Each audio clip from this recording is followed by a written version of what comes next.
Hello my dear masters, welcome to VMC Telugu. VMC అంటే vegetarian meditation channel. నా పేరు సీమా సుభాష్. మన మహాద్భుతమైన షో పేరు open talk with real heroes. పరమగురు పత్రిజీ, విశ్వగురు పత్రిజీ, యుగ పురుషుడు పత్రిజీ గురించి మనకి తెలుసు. వారితో పాటు ఎంతో మంది మహనీయులు యాత్ర ప్రయాణం చేసి ఉన్నారు. వారి యొక్క దివ్య అనుభవాలు, అనుభూతులు, ఆ వారి యొక్క సత్యం పట్ల వారి యొక్క ఎరుక, వారు ఏం సాధించుకున్నారు, వారి ఇంత ముందు ముందు ఏమి చేయాలో ఎన్నో విషయాలు మనం తెలుసుకుంటూ ఉంటాం రోజు. ఇవాళ సీనియర్ మోస్ట్ మాస్టర్ వారు ఆటో రేటింగ్ పద్మ గారు మనతో పాటు ఉన్నారు. వారు మా గురువు పత్రిజీ అంటూ, పత్రిజీతో పాటు వారి ప్రయాణము, పత్రిజీ ఒక మాట అంటే దాని వెనకాల ఇంకేంటి రహస్యాలు ఉండేది, ఆ అర్థాలు ఏంటి, అవన్నీ ఎంతో ససూక్ష్మంగా వారు గ్రహించారు. అదంతా మనతో పాటు షేర్ చేయడానికి వారు రెడీగా ఉన్నారు. వెల్కమ్ మా, welcome to VMC Telugu open talk with real heroes మా. Thank you so much madam. Yeah, నేను అడగగానే నాకు సమయాన్ని ఇచ్చినటువంటి vegetarian meditation channel Seema madam కి thank you so much. Yes మా, ఎస్. ఫస్ట్ ఏంటంటే, కేరళ లాంటి రాష్ట్రంలో ఎంతో మంది మెడిటేటర్స్ ని రెడీ చేసి 2 పిరమిడ్స్ ని రీసెంట్ గా ఓపెన్ చేసి అందరికీ ధ్యానం చేసుకోవడానికి వీలుగా తీసుకొచ్చినటువంటి కేరళ లాంటి రాష్ట్రంలో పిరమిడ్ లో ధ్యానం అనే దాన్ని ఈజీగా చేసినటువంటి సీమా మేడం కి అండ్ సుభాష్ గారికి అండ్ వారి వెనక ఉన్నటువంటి టీం అందరికీ కూడా కంగ్రాచులేషన్స్. అండ్ కేరళ వాళ్ళందరి తరఫు నుండి కూడా థ్యాంక్ యూ సో మచ్. వాటి వెనక అంత కృషి చేసినందుకు గాను. ఒక ప్లేస్ లో ఒక పిరమిడ్ రావాలని నిర్ధారించబడిన తర్వాత అది రావటం, దానిని తీసుకురావటం అనేది అంత ఈజీ కాదు మేడం. దాని నమూనా వేరే లోకంలో ఉంటుంది. దానిని దించుకు రావాలి అంటే ఇక్కడ నిర్ధారించబడిన తర్వాత దాని గురించి మనం దించుకోవటానికి సరిపడా టీమును అక్కడ రెడీ చేయాలి. రెడీ చేసిన తర్వాతే ముందుగా నమూనా వస్తుంది. నమూనాను తీసుకొస్తారు సార్. నమూనా తీసుకొచ్చాక అక్కడ కన్స్ట్రక్షన్ మొదలవుతుంది.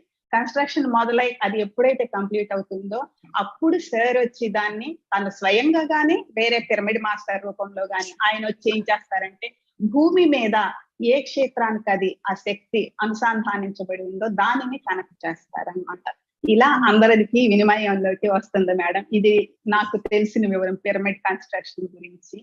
ఇది ఈజీ కాదు మేడం. కంప్లీట్ గా మన అటెన్షన్ మొత్తం దాని మీద పెట్టవలసి ఉంటుంది. అందుకే చాలా కంగ్రాచులేషన్స్ మేడం మీ టీం కి, అందరికి.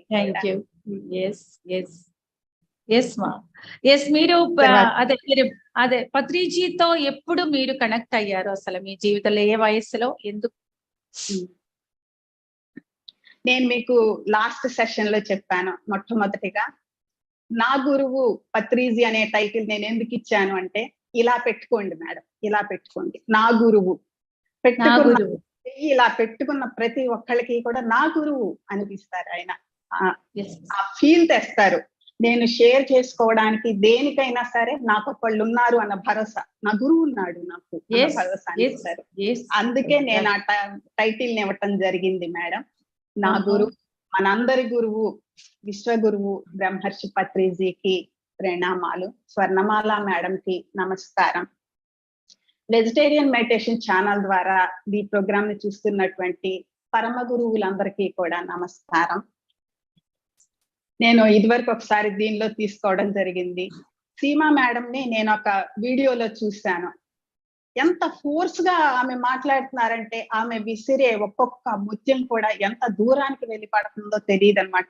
దాన్ని ఎవరెవరు ఏరుకుని దాన్ని ఒక అలంకారంగా వారికి ఉపయోగించుకుంటారో కూడా తెలియదు. అంత ఫోర్స్ గా ఆమె మాట్లాడుతుంది. తన జీవితంలో జరిగినటువంటి సిట్యుయేషన్స్ గురించి, తానులో తను బిహేవ్ చేసింది, దాని నుండి ఎలా రియలైజ్ అయి బయటకు వచ్చింది, ఇప్పుడు అందరి తరఫు నుండి ఒక రెస్పాన్సిబిలిటీ తీసుకుని ఎలా మూవ్ అవుతుంది, సత్యాన్ని ఎలా అర్థం చేసుకుంటుంది, తాను ఎలా ఆచరిస్తుంది, అందరికీ ఎలా వివరిస్తుంది, తనతో పాటు ఒక టీంని ఎలా తీసుకెళ్తుంది, ఇంత క్షుణ్ణంగా ఆవిడ వివరించి చెప్పిన తర్వాత నేను big fan of Seema madam.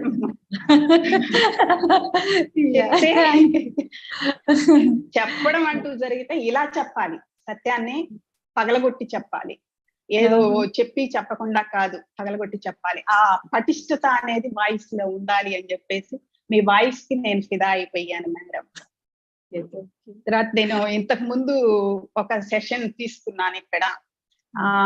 తర్వాత అప్పుడు అందులో చెప్పాను, చిన్నప్పటి నుండి కూడా నాకు ఒక తపన ఉండేది మేడం. నాకు అన్ని అంటే మిడిల్ క్లాస్ ఫ్యామిలీ, దేనికి లోటు లేదు, లగ్జరీస్ కాదు, లోటు లేదు దేనికి కూడా. ఉన్న వాటితో అసంతృప్తిగా ఉండటం అనేది తెలుసు. అలా ఉన్న మిడిల్ క్లాస్ ఫ్యామిలీ. ఒకే ఒక్క ఆరాటం ఏంటంటే, ఊహ తెలిసిన దగ్గర నుండి కూడా అర్థమయ్యేది కాదు చుట్టూ చూస్తున్న ప్రపంచం ఇలా ఎందుకుంది అనేది అర్థమయ్యేది కాదు. ఈ ప్రపంచంలో నేనేం చేయాలో అంతకంటే అర్థమయ్యేది కాదు. ఇలాగే నాకు 33 సంవత్సరాలు వచ్చినాయి. నా తపన అంతకంతకి ఎందుకు నేను పుట్టాను భూమి మీద, నా జన్మ కంట ఒక అర్థం పరమార్థం ఉండాలి, నా ప్రమేయం లేకుండానే అన్ని జరిగిపోతున్నాయి, మరి నా ఉనికి ఇక్కడ ఎందుకు? ఒక జంతువుకి మనిషికి తేడా లేకుండా నా ఉనికి ఈ భూమి మీద ఎందుకున్నట్టు? అదే వీళ్ళు వాళ్ళు ఒకే పని చేస్తున్నప్పుడు ఈ మైండ్ లో మంచి చెడ్డ తప్పు ఒప్పు ఇన్ని ఆలోచనలు ఎందుకు? నేను ఇంకా ఏం చెయ్యాలన్న తపన ఎందుకు? దీని వెంట ఇది నన్ను చాలా పిండేసింది మేడం. పిండేసినప్పుడు ఇలా నేను వెయిట్ చేస్తున్నాను, నాకు ఎవరు చెప్తారు అని చెప్పేసి. నేను హనుమాన్ చాలీసాలకు వెళ్ళేదాన్ని మేడం, నాకు సమాధానం దొరకలేదు. ఉపన్యాసాలు వేరే సంస్థల్లోకి నేను వెళ్ళలేదు మేడం. భగవద్గీతలు రామాయణాలు లాంటివి కూడా నేను చదవలేదు, ఏ గ్రంథాన్ని నేను ముట్టుకోలేదు. ఎందుకంటే నాకు అవి చదవబుద్ధి కాలేదు. అవన్నీ కూడా వెయిట్ చేస్తున్నాను నేను, ఎప్పుడు నాకు సమాధానం దొరుకుతుందని. నా 33వ సంవత్సరంలో ఇది తీవ్రంగా ఉన్న సమయంలో పత్రిజీ విజయవాడ వచ్చారు. మరి మహేష్ బాబు సినిమాలో చెప్తారు మేడం, అద్భుతాలు జరుగుతున్నప్పుడు ఎవరు గమనించరు, తర్వాత వాటిని గమనించాల్సిన అవసరం లేదు అని చెప్తారు. కానీ నా జీవితంలో మొట్టమొదటి అద్భుతం అప్పుడు జరిగింది మేడం. పత్రిజీ విజయవాడ రావడం, నేను ఆయన సమక్షంలోకి వెళ్ళడం, అప్పుడు జరిగింది మొట్టమొదటి అద్భుతం. కానీ నాకు అది చాలా సర్వసాధారణంగా అనిపించింది. ఇలా కొత్తగా ప్యాంటు షర్ట్ వేసుకుని ఉన్నారేంటి, స్వామీజీ దగ్గరికి వెళ్తున్నామని ఇంటి దగ్గర చెప్పారు. ప్యాంటు షర్ట్ వేసుకుని ఉన్నారేంటి, కింద కూర్చున్నారు పైగా. యథా ప్రకారం ఒక 10-15 మంది ఆడవాళ్ళు ఉంటారు, 5-6 మగవాళ్ళు ఉంటారు యథా ప్రకారం. ఇంత క్వాంటిటీ అంతుందన్నమాట, రేషియో అంతుంది లేడీస్ కి జెంట్స్ కి. అంత ఒక 20 మంది ఉంటారు. వెనక కూర్చున్నాను. కొంచెం టైం సాయంత్రం పూట చీకటి పడుతుంది. అయితే అక్కడ వెళ్ళేటప్పటికి ఆయన ఏం ఎక్స్ప్లెయిన్ చేస్తాడు, నా పరిచయం వెళ్ళి ఆయన ముందు కూర్చోటం. టాపిక్ చూడండి మేడం, అభిమన్యుడు మరణించిన తర్వాత అర్జునుడు కృష్ణుడిని పట్టుకుని, నువ్వే కారణం నా కొడుకు చచ్చిపోవటానికి, నా కొడుకు నాకు కావాలని ఏడుస్తుంటే, నీ కొడుక చూపిస్తాను, నా కొడుకు నాకు చూపించు ముందు, ఎక్కడున్నాడో ఏం చేస్తున్నాడో చూపించు ముందు అని అడిగితే, ఆ లోకానికి తీసుకెళ్తాం. అక్కడ మంచి బిజీగా ఉన్నాయన్ని పట్టుబట్టి బయటికి పిలిస్తే, కృష్ణుడు పిలిచాడని అభిమన్యుడు వచ్చాడు, లేకపోతే అర్జునుడు పిలిచాడంటే రాడు, చచ్చినాడు. ఇంకా వచ్చినప్పుడు, ఇదిగో మీ నాన్న నీ కోసం ఏడుస్తున్నాడు అయ్యా అంటే, ఎవరు నాన్న, ఎవరికి నాన్న, ఏ జన్మలో నాన్న, ఈ క్వశ్చన్స్ అన్ని అభిమన్యుడు అడిగాడని అప్పుడు అర్జునుడికి సత్యం అర్థమైందని చెప్పేసి ఆయన వివరిస్తున్నారు. అప్పుడు నేను మొట్టమొదటిగా ఆయన నుండి విన్న సందేశం అదే, మరణం గురించిన వివరణ. లేదు మరణం అని చెప్పేసిన వివరణ నేను ఆయన దగ్గర నుండి విన్నాను.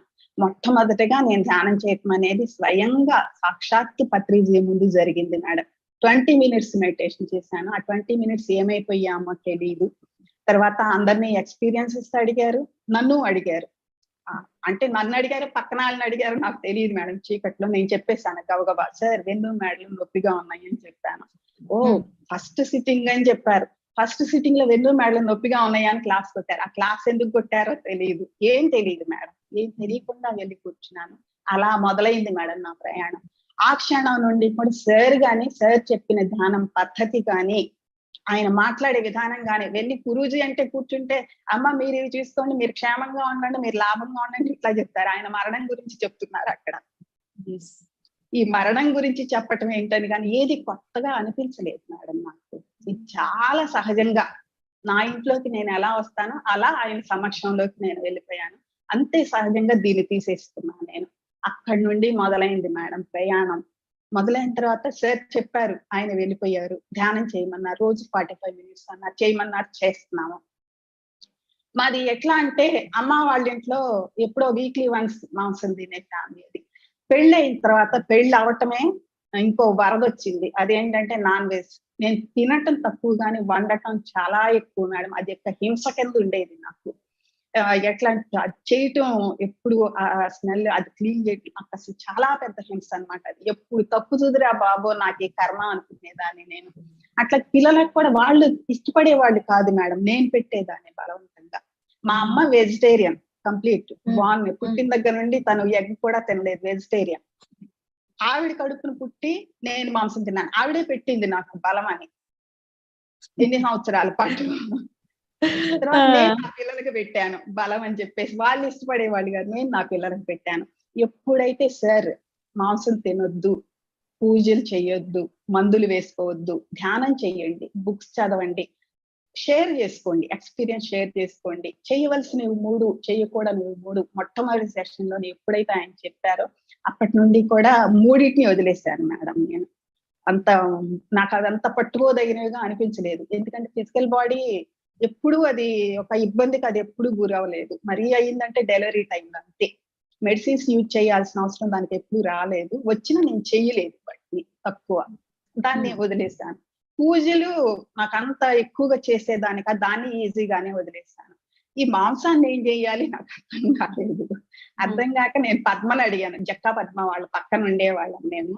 పద్మని అడిగాను, పద్మ మాంసం చేయొచ్చా, తినకుండా చెయ్యాలా? నన్ను ఎవరైనా క్వశ్చన్ చేస్తే నేను చెప్పాలి మేడం అందరికీ కూడా.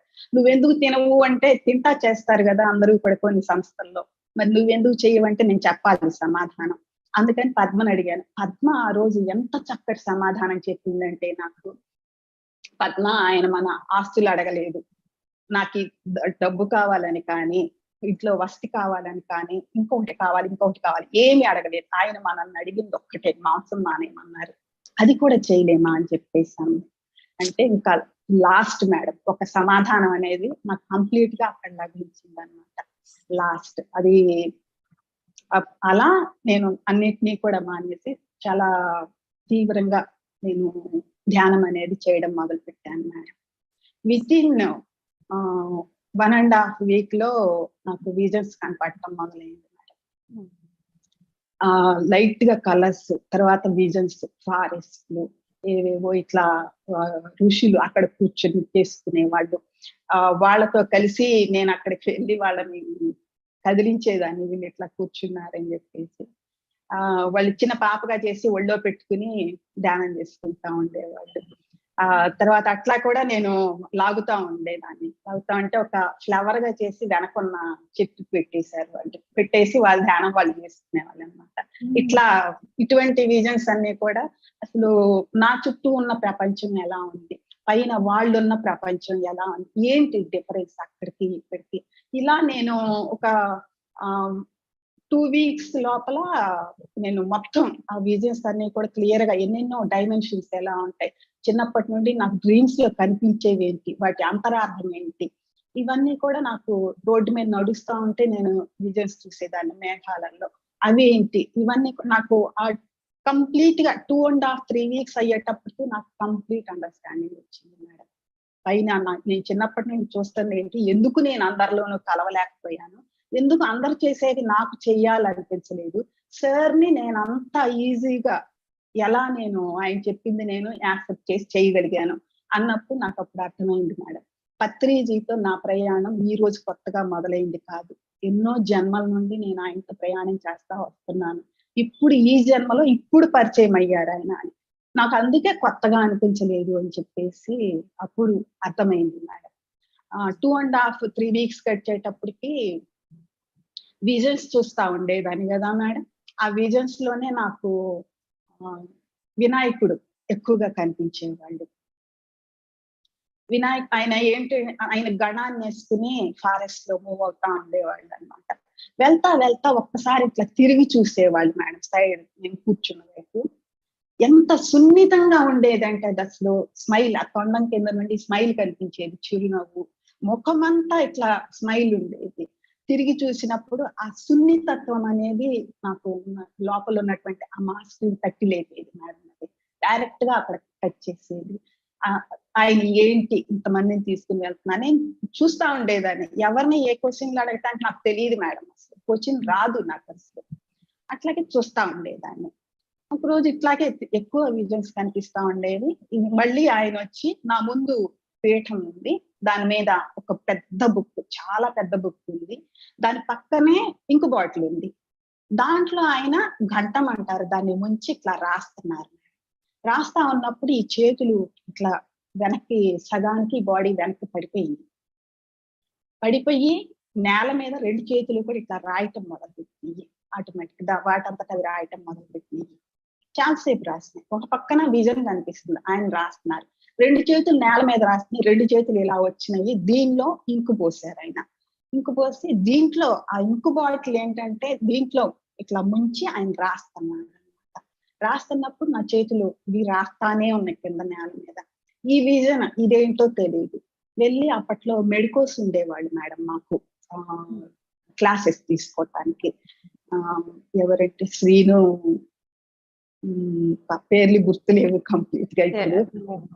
పద్మ అని, కిరణ్ అని, శ్రీను అని, వాసు అని ఇట్లా ఉండేవాళ్ళు. సదాశివ గారు ఇలా ఉండేవాళ్ళు.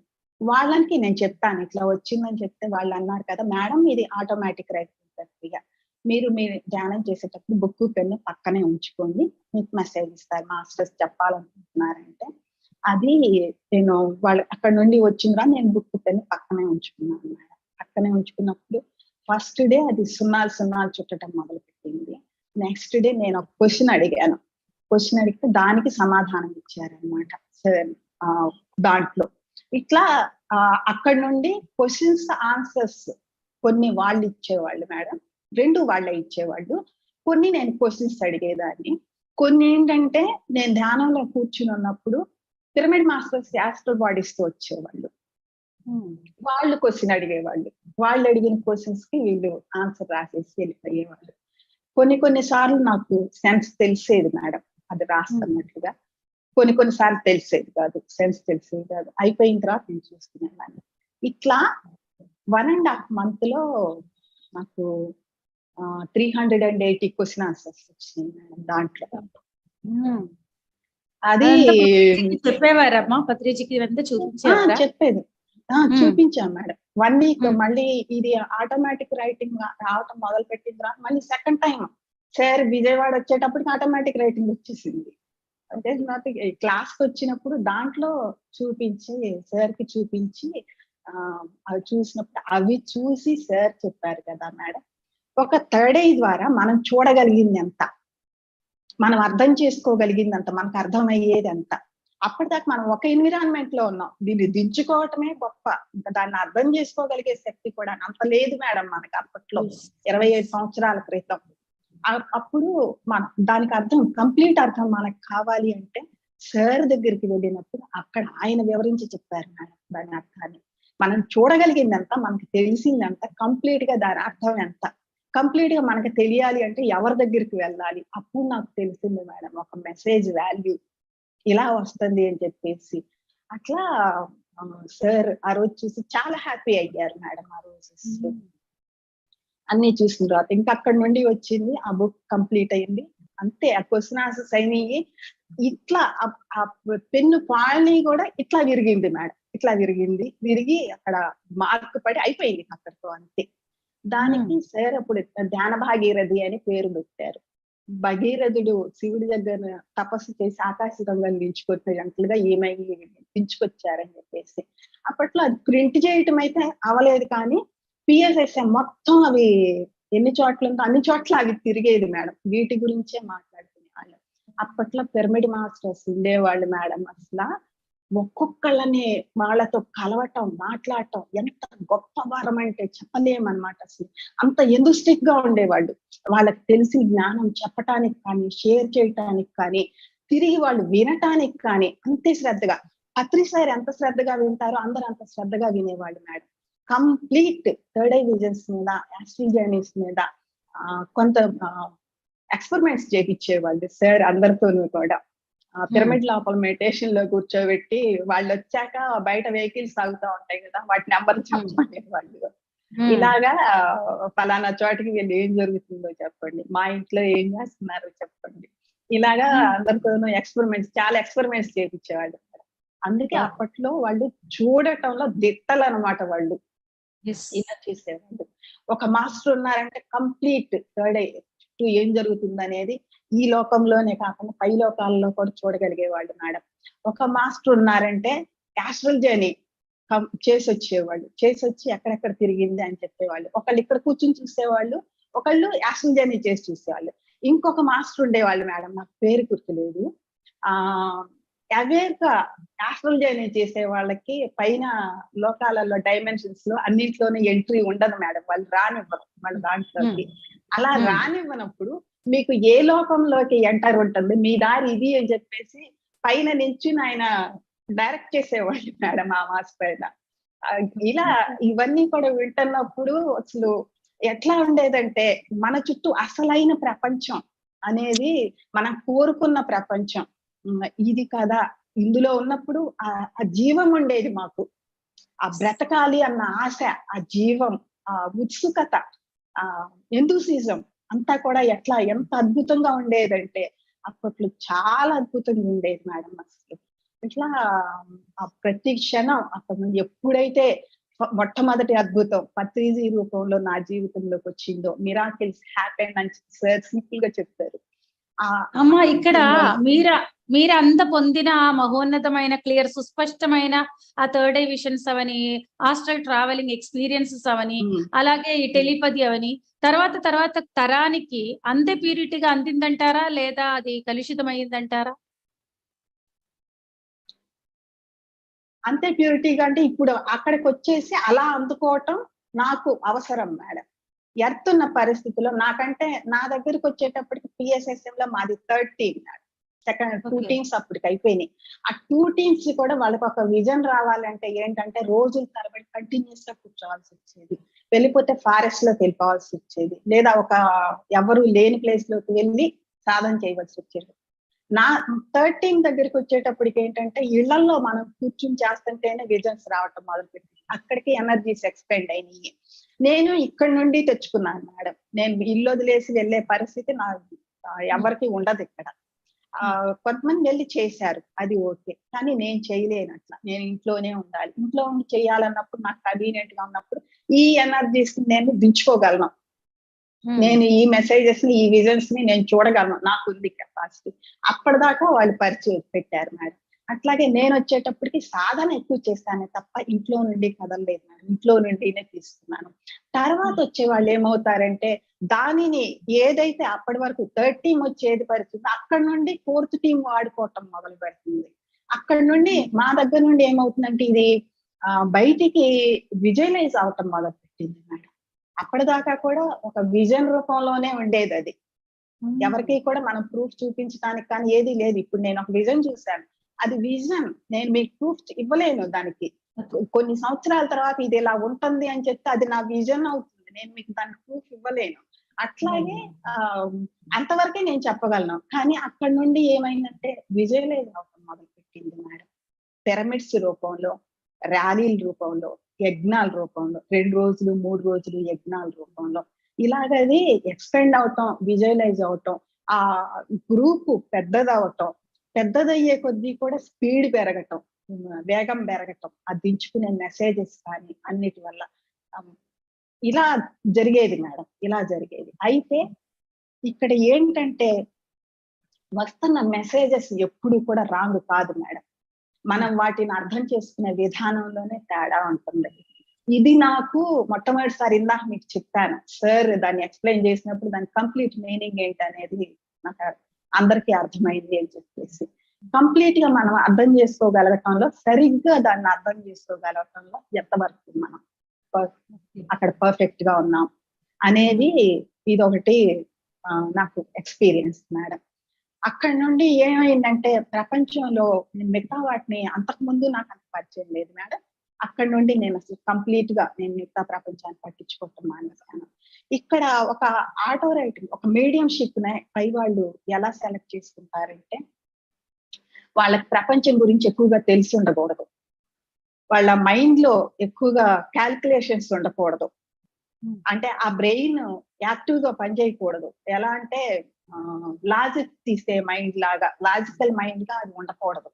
వాళ్ళు ఏ సమాచారాన్ని అయితే ఇస్తున్నారో దాన్ని యాజ్ టీజ్ గా ఎక్స్పీరియన్స్ చేసి రాయాలి మేడం. అక్కడ ఆటో రైటర్ పొజిషన్ అది. ఊరికే రాయటం కాదు, దాన్ని ఎక్స్పీరియన్స్ చేయాలి, ఎక్స్పీరియన్స్ చేసి రాయాల్సి ఉంటుంది అక్కడ.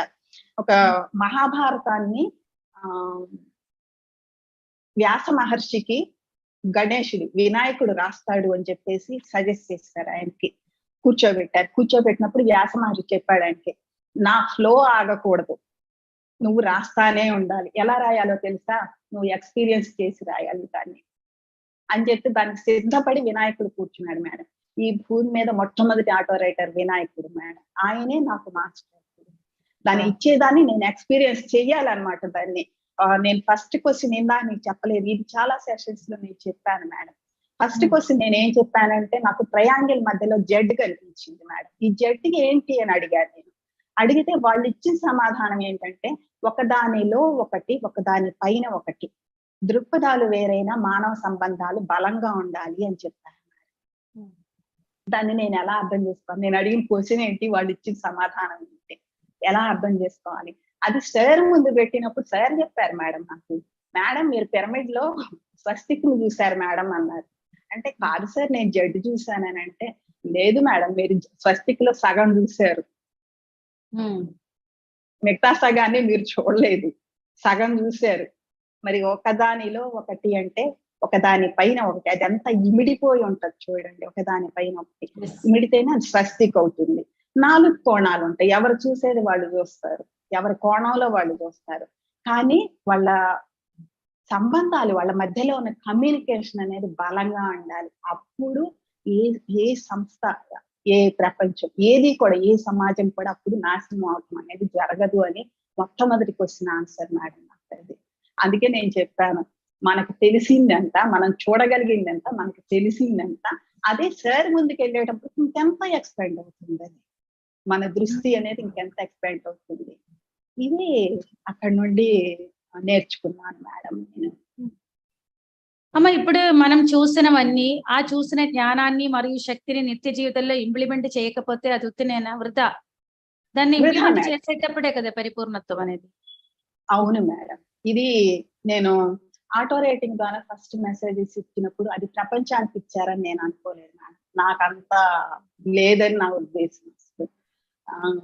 అయితే అది ఫస్ట్ నేనే తీసుకున్నాను దాన్ని.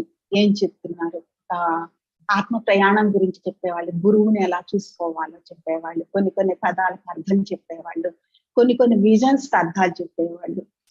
ఒక విజన్ ఎట్లా అంటే, నాగుల చవితి అని చెప్పేసి పుట్టలో పాలు పెట్టడానికి వెళ్తారు అందరూ కూడా, చాలా భక్తిగా పుట్ట చుట్టూ తిరుగుతారు, పసుపు కుంకుమ పూలు వేసి పాలు పోస్తారు దాంట్లో. అందులో నుండి ఒకసారి పాము బయటకు వచ్చింది అనుకోండి, అక్కడ పడేసి పరుగులు తీస్తారు.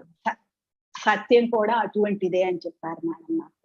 సత్యం కావాలి కావాలి కావాలి అని తప్పించి ధ్యానం చేసి చేయటం కాదు, అదే సత్యం బయటకు వచ్చినప్పుడు దానిని స్వీకరించడానికి మీరు సిద్ధమా అనే దానికి నాకు ఆ విజన్ చూపించారు. నేను సిద్ధమే, నేను స్వీకరిస్తాను ఆ సత్యాన్ని స్వీకరించటమే కాదు, దాన్ని నేను ఆచరిస్తాను కూడా అని చెప్పేసి ఆ రోజు నేను చెప్పటం జరిగింది. ఇలా ఉండేవి మేడం అందులో ఉండే మెసేజ్. ఎస్ అమ్మా, ఇంకొక మాట మీరు అన్నారు, గురువుని ఎలా చూడాలి. అసలు గురువుని ఎలా చూడాలని కూడా చెప్పారు, అదేంటో మాకు కాస్త చెప్తారా? ఎందుకంటే మన గురువుని మనం అలా చూసామా లేదా అనేది ఎవరికి వారు తెలుసుకుంటారు. అయితే ఒక క్వశ్చన్ ఆన్సర్ ఇవి రెండు కూడా అందులోనే వచ్చినాయి మేడం. జీసస్ క్రైస్ట్ ని సిలువ వేశారు మేడం. సిలువ ఇట్లా రాస్క నిలువు అడ్డం వేస్తేనే సిలువ అని ఎందుకు అన్నారు దాన్ని అని చెప్తే, నిలువు అహంకారం, మన నిలువెత్తున అహంకారం ఉంటుంది మేడం. అడ్డం ఏంటంటే అజ్ఞానంతో కూడుకున్న అంధకారం. మనల్ని మనం ఇది తెలియనంత వరకు కూడా, అహంకారం ఉన్నంత వరకు, అజ్ఞానం ఉన్నంత వరకు కూడా మనల్ని మనం సిలువేసుకున్న జీసస్మే, తేడా ఏమీ లేదు.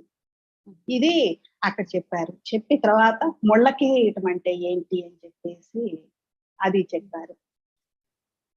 గురువుని చూడకుండా, గురువు చెప్పింది వినకుండా, పట్టించుకోకుండా, గురువు చెప్పింది చేయకుండా గురువుని తోలనాడటం, ఆయన నెత్తిని పెట్టిన ముళ్ళ కిరీటం కాక మరేంటని అడిగారు. ఇలా ఇచ్చారు మేడం. ఇలా నాకు ఎంతో నేర్పించారు మేడం. జన్మలేంటి, ఎలా వస్తున్నాయి, ఎలా వెళ్తున్నాయి, అసలు ఆ జనన మరణ చక్రం ఏంటి, ఇట్లా తిరుగుతుంది మేడం. ఇటు నుండి ఇది పైకి వెళ్ళినప్పుడు అక్కడ కొంతమంది దిగుతున్నారు, కిందకి వెళ్ళినప్పుడు కిందకి ఇక్కడ కొంతమంది దిగుతున్నారు. ఇదేంటంటే జనన మరణ చక్రం అని చెప్తారు. ఈ జనన మరణ చక్రాన్ని దాటుకుని మనం ఎలా చేయాలి అని చెప్పేసి ధ్యానం ద్వారా సార్ మనకి నేర్పించారు. కర్మచక్రాన్ని దాటి మనం ఎలా ప్రయాణించాలి అని చెప్పేసి. ఇవాళ ఆయన చెప్పటం కాదు మేడం, 97లో స్టార్ట్ అయిన దగ్గర నుండి కూడా ఆయన ఒకటే మాట ఏమనేవాళ్ళంటే, ఈ జన్మను ఆఖరి జన్మ చేసుకోండి,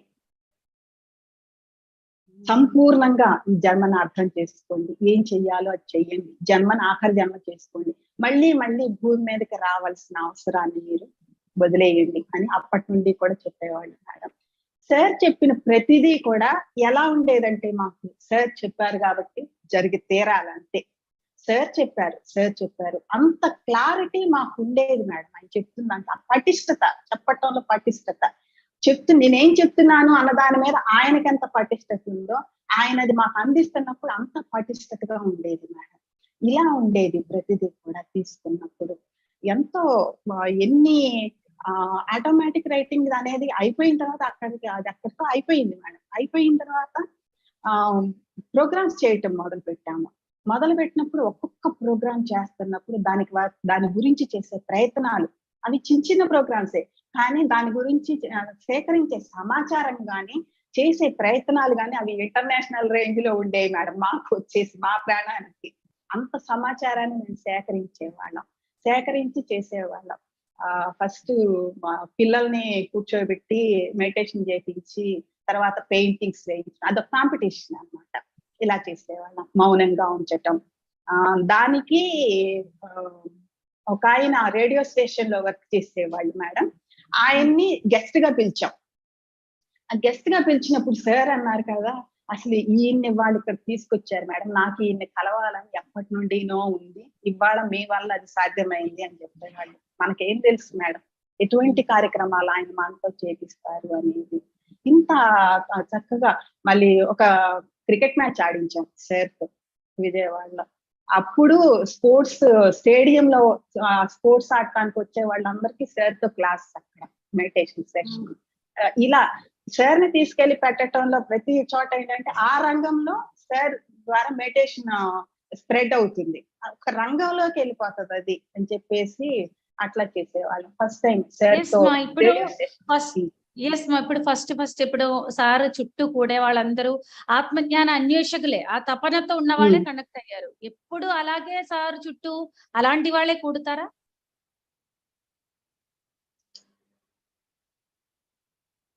ఇప్పుడు ఇది ఎట్లా ఉంటుందంటే, ఫస్ట్ లో వచ్చేసి సార్ వచ్చేవాళ్ళు మేడం అన్నిటి దగ్గరికి స్వయంగా. సార్ వచ్చినప్పుడు సార్ దగ్గరికి ఎవరు చేరగలుగుతారు? కంప్లీట్ గా ఆత్మజ్ఞానం కావాలి అనుకునే వాళ్ళే అక్కడికి చేరగలుగుతారు. తర్వాత ఈ ఇప్పుడు సార్ నాకు చెప్పారు, నేను వెళ్ళాను చెప్పడానికని. అప్పుడు నాకెంతమంది ఎన్ని రకాలుగా పరిచయం అవ్వగలరు, నా దాకా ఎవరెవరైతే రాగలరో వాళ్ళు వస్తారు మేడం.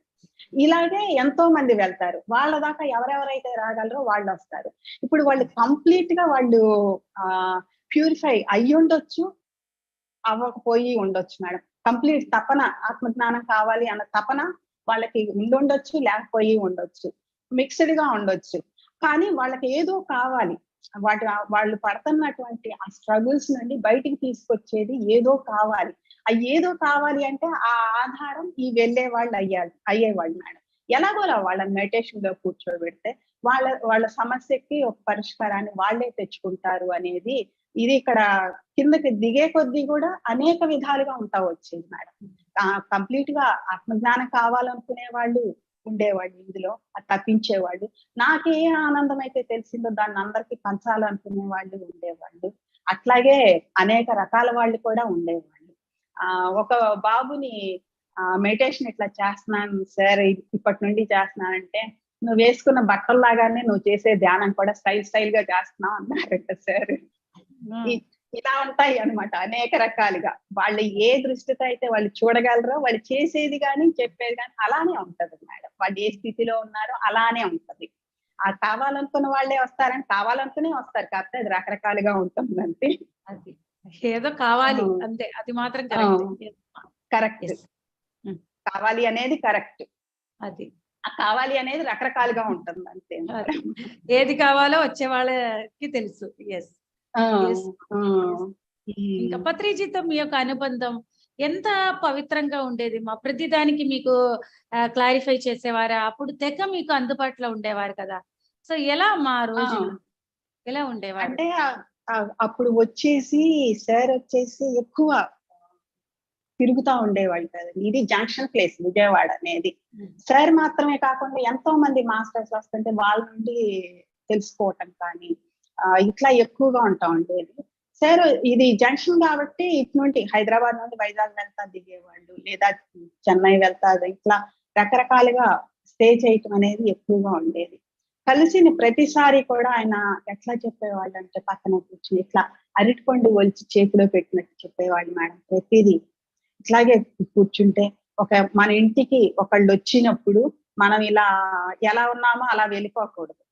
మనకి కొంచెం చేతులు కడుక్కుని ఇంకా చెయ్యి దోపుకున్న చెంబు దించి వెళ్ళాలి. వెళ్ళి ఒక అగరబత్తి వెలిగించి అక్కడ పెట్టి తర్వాత వాళ్ళని ఆహ్వానించాలి. లోపలికి రండి కూర్చోండి అని చెప్పేసి అగరబత్తి వెలిగించి అక్కడ పెట్టి అప్పుడు చెప్పండి విశేషాలు అని చెప్పేసి, అప్పటి నుండి మాకు బాగున్నారా అని అడిగితే సార్ ఆ మొహంలో కనిపించేది మేడం. ఆ తీవ్రత అనేది కనిపించేది. బాగున్నారా అనేది మేము అప్పటి నుండినే అడగటం మానేసాం ఎవరిని కూడా.